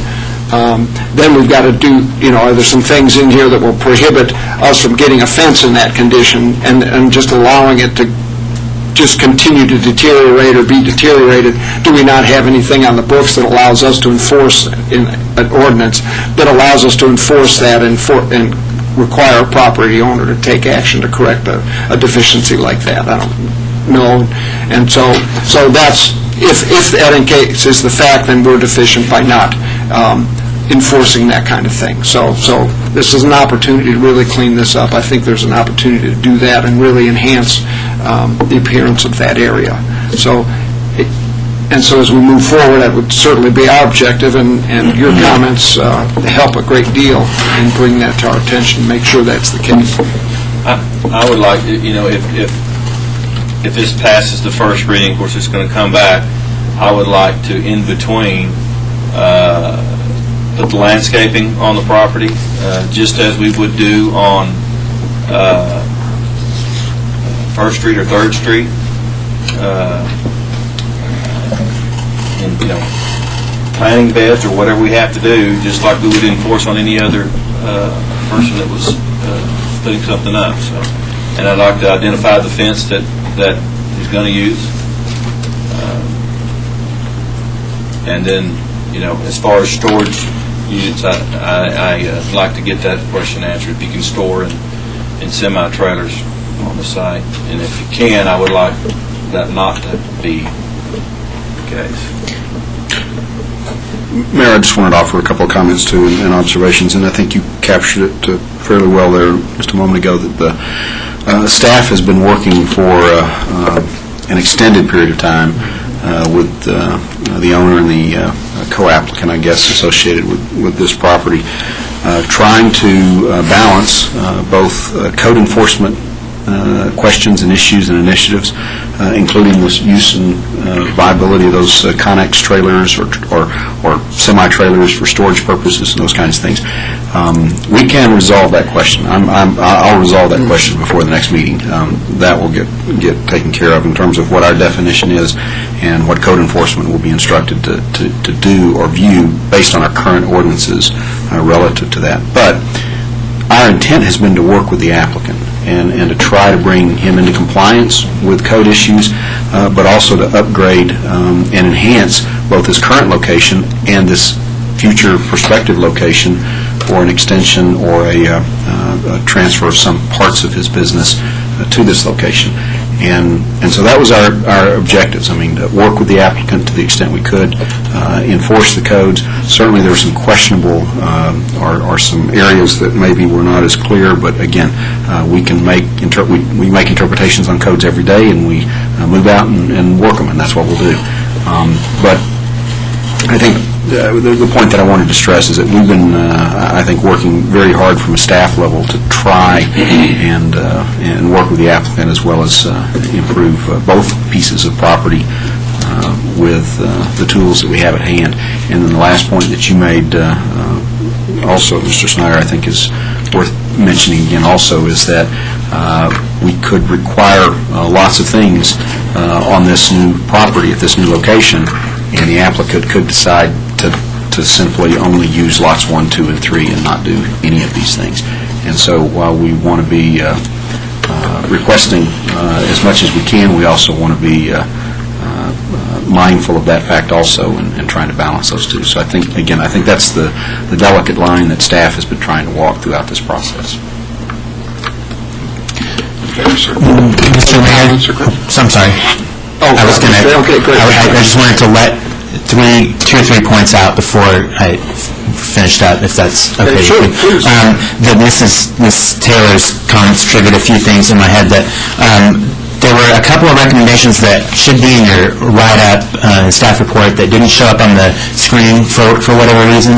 And one of those is that part of this approval and the ordinance that grants, the plan development that were approved, takes action to prohibit parking along South 41st Street of the rental vehicles. So that would be taken care of it just didn't show up on the screen through an error probably on my part, but in your report, that is part of the recommendation as well, so you wouldn't be seeing parking along that side of 41st Street. The other piece was that the trailers have to be, the wording, I believe, on the recommendation is something along the lines of suitable for having a TxDOT license or registration in such condition that they could get TxDOT registration for road use. That was one of the Planning and Zoning Commission's additional recommendations that they added to their recommendation that staff made. And the final thing is that if you notice the yellow line of where the fence or wall, whatever it ends up being at the second reading, it extends to the extent of all the way up to Lot 2, which effectively prohibits access on 41st Street onto this property. So I think that would contribute to traffic of the rental car or rental trucks using 41st as a means to get to the lot. They would be using the somewhat wide access point here on West Avenue M. Those are just three things that I neglected to probably point out as well as I should have in the presentation. So Mr. Mabry, you're saying that these storage buildings or storage vans, if they're TxDOT approved and can drive on the road, then you can use them as storage trailers. Is that what you're saying? Well, the reason that the Planning and Zoning Commission made that recommendation was to take care of some of Ms. Taylor's and probably other people's concerns about having loose doors on the trailers and being, just in bad repair. Not necessarily so that they could be taken off premises or anything like that. I just think we need to make a determination if they can be used as storage buildings or not. We'll do that. Good. Other comments? I want to say to staff, thanks for working with Mr. Colorado. I know he's done a lot to get right with the city, and so he's a small business guy just trying to make a living and grow in our city, and that's just what we want to try and get business to do. So thanks for working with him, and so we'll make sure we do right by your neighbors and yourself, Ms. Taylor. So, you bet. Thank you. All right. If there's no other comments or questions, Council, your pleasure on the first reading of the request. I move we approve it on the first reading. Second. Motion and second. Further discussion? There being none, Madam Secretary. Councilmember Dunn. Aye. Councilmember Jansen. Aye. Mayor Pro Tem Williams. Aye. Councilmember Schneider. Aye. Mayor Jones. Aye. Ms. Taylor, thank you very much for being here and helping us out. I know you spent quite a bit of time with P&Z as well, so thank you, ma'am, for your concern and your care. Thank you. Item 10 is a resolution, consider adopting a resolution approving a policy to require quarterly disclosure by city council members of amounts received by them, directly or indirectly, as a contractor, subcontractor, or materials supplier from contractors entered into by the city or from projects that are funded in whole or in part from city funds or funds administered by the city. Mr. Green? Thank you, Mayor and members of the council. About a month ago at our council meeting, we had an agenda item that Mayor Pro Tem Luna had brought to the council, and you considered that item and you directed the city attorney to prepare a policy that is described in the agenda item, which is a policy to require disclosure by council members of payments that they receive from doing business with the city, directly or indirectly. 2 weeks ago, we had this on the agenda in a workshop. We were not able to, or decided not to take action at that time. And so we have brought this back to you. Prior to the meeting 2 weeks ago, I sent the council a draft of the policy. We have discussed it today in our workshop, and I can go through the elements of that. I think we took some time, we went through that PowerPoint. I've got it if you wanted to go through it. Otherwise, just kind of summarize the elements of it. I think, as everybody knows, under state law, right now, under our city charter and state law, council members are allowed to do business with the city. They are required to abstain from from voting or discussing an item if they stand to benefit from that financially. And that is a state law, and that's our city charter requirement as well. So the policy you're discussing today that we've drafted, it goes beyond that. It goes beyond state law. It's not a requirement that's found anywhere in state law, and so we didn't have a whole lot of guidance in putting that together. But I did look in trying to do this meet the expectations of the council. I did look to a part of that chapter, because if you look at the language that says payments received by a council member directly or indirectly, I had to sort of try to define, what the boundaries or fence posts for that was. So the assumption was that we weren't just talking necessarily about just what an individual council member might receive from doing business, but it might be a business that he owns, or it might be somebody related to him, like a spouse or first degree. So again, as we discussed in the workshop, I've drawn some boundaries in this thing that are certainly items that the council can change, because this is not required by state law. We're exceeding the state law requirements. But in our discussion this afternoon, we had some discussion about this section B, and I've just set out on a sheet you've got in front of you. It looks longer than it really is. I've got at the top on one side where it says original subsection B, that's the language that was in the policy that the council got. And I've highlighted in that first paragraph that's on the screen in front of you right now, in bold, I think the section that we spent quite a bit of time talking about this afternoon. And then below that is just that text. If you want to slide up on that, Lacey. That's just the part that's bolded there. It's just, there was some question. Right now, what we had drawn really said that council members would disclose that payment, and that they would disclose it either on the basis of, depending on how that, as an individual, or how their business, how that business, from an accounting standpoint, would recognize that payment. So it could be a cash basis or accrual basis. Below that, in the section revised substitute for that bold text, is my attempt to put together, in that brief time we had, something that would accommodate the amendment that was talked about at that meeting. And I'll be glad to kind of analyze that for you. If we're not ready to do that today, we can certainly bring this back to the council. But the two parts of it, I just took what was there and broke that really into two parts. And these are, it's an or, it's an optional. That would give, B is essentially the language that we had in there that just said that a council member can take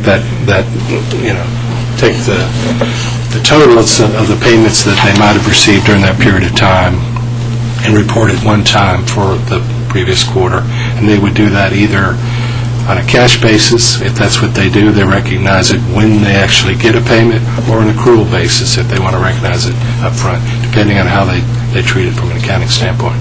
We talked about adding something that would give a council member the option of recognizing that all up front and disclosing as well the nature of the contract. I think that's what we talked about. So if you look very closely there at A that's on the screen, that's my attempt to reduce to writing what I think we were trying to talk about that. So I'll just kind of open it up there for questions or feedback. It was my understanding, the reason this came to play was that for the couple of people that pulled public records that are contracts directly with the city were available, along with the bid tabulation of all the bids.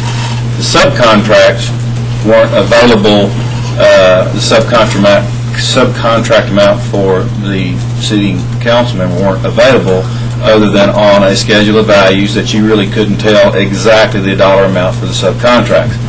So that's why I asked this be put on there, that the specific subcontract amount and the specific contract amount be put on there, and ask the question, is there anything else that we can put on there that would be, are we lacking anything that would be not disclosing everything that was requested to be disclosed in the first place? And that's what I want to make sure that whatever we have on here is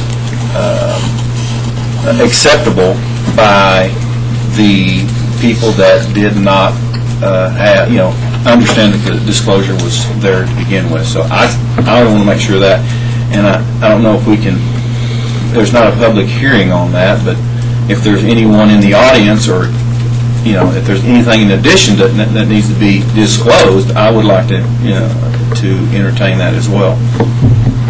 And that's why I'm suggesting that our subcontract amount, as we get a subcontractor amount, a change order, or a contract amount directly with the city be disclosed at that time, in that quarter. Does A do that? I believe it does. I mean, you tell me.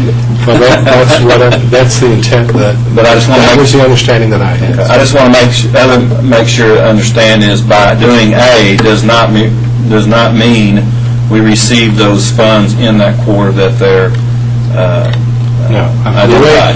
The way I tried to draft A was on the assumption that you would report that whole amount. So whether you receive 25% that quarter and 25% the next and so on, you would disclose the nature of that contract and the full amount at that time. That's what I think. And also, I asked, I guess there will be a form created by the city that will be provided with. And also that the public understands that these forms are available at public request, the Public Records Act, and can be pulled at any time at the request of any citizen, correct? And where do you go to do that? Pardon me? Where do we go to do that? City Secretary's office. Secretary's office, just so everyone knows that and understands that. Right. In addition to that, the policy would have the City Secretary present that quarterly, kind of the way we do with travel expenses and things like that. And so I just, to further explore Mr. Schneider's question, just to ask Mayor Pro Tem, in as much as you're right and broad, do you think this fulfills the request that you received from the citizens that were concerned about the issue? I do.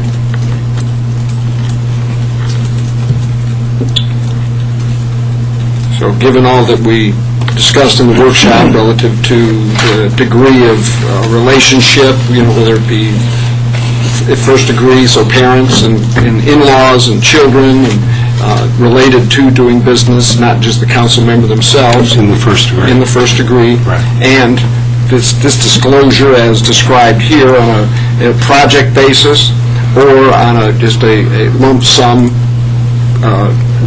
basis, whether it's accrual or cash, depending on how that business does their business, seems to me to be something that addresses all that I've heard and have had discussed over the last couple of years relative to further disclosing the amount of business that a council member may do with the city. And so I personally think this is, going a long way to address the concerns that we've heard. I do too. And if you're ready for a motion, I'd like to make a motion that this be approved. Okay, we have a motion. Is there a second? Second. Motion is second. That's with the change. With the changes as proposed currently that we just discussed. Yes, thank you. So, given the motion is second, further discussion? If there's no further discussion, Madam Secretary. Councilmember Dunn? Aye. Councilmember Jansen? Aye. Mayor Pro Tem Luna? Aye. Councilmember Schneider? Aye. Mayor Jones? Aye. Jonathan, thank you very much for the work on this. I know you're exploring new territory there, and we're getting a lot of help from any other previously done work, so thanks for all you did on that. So, thanks to everyone for attending this evening, your participation, and your interest in the business of the City of Temple. We are adjourned.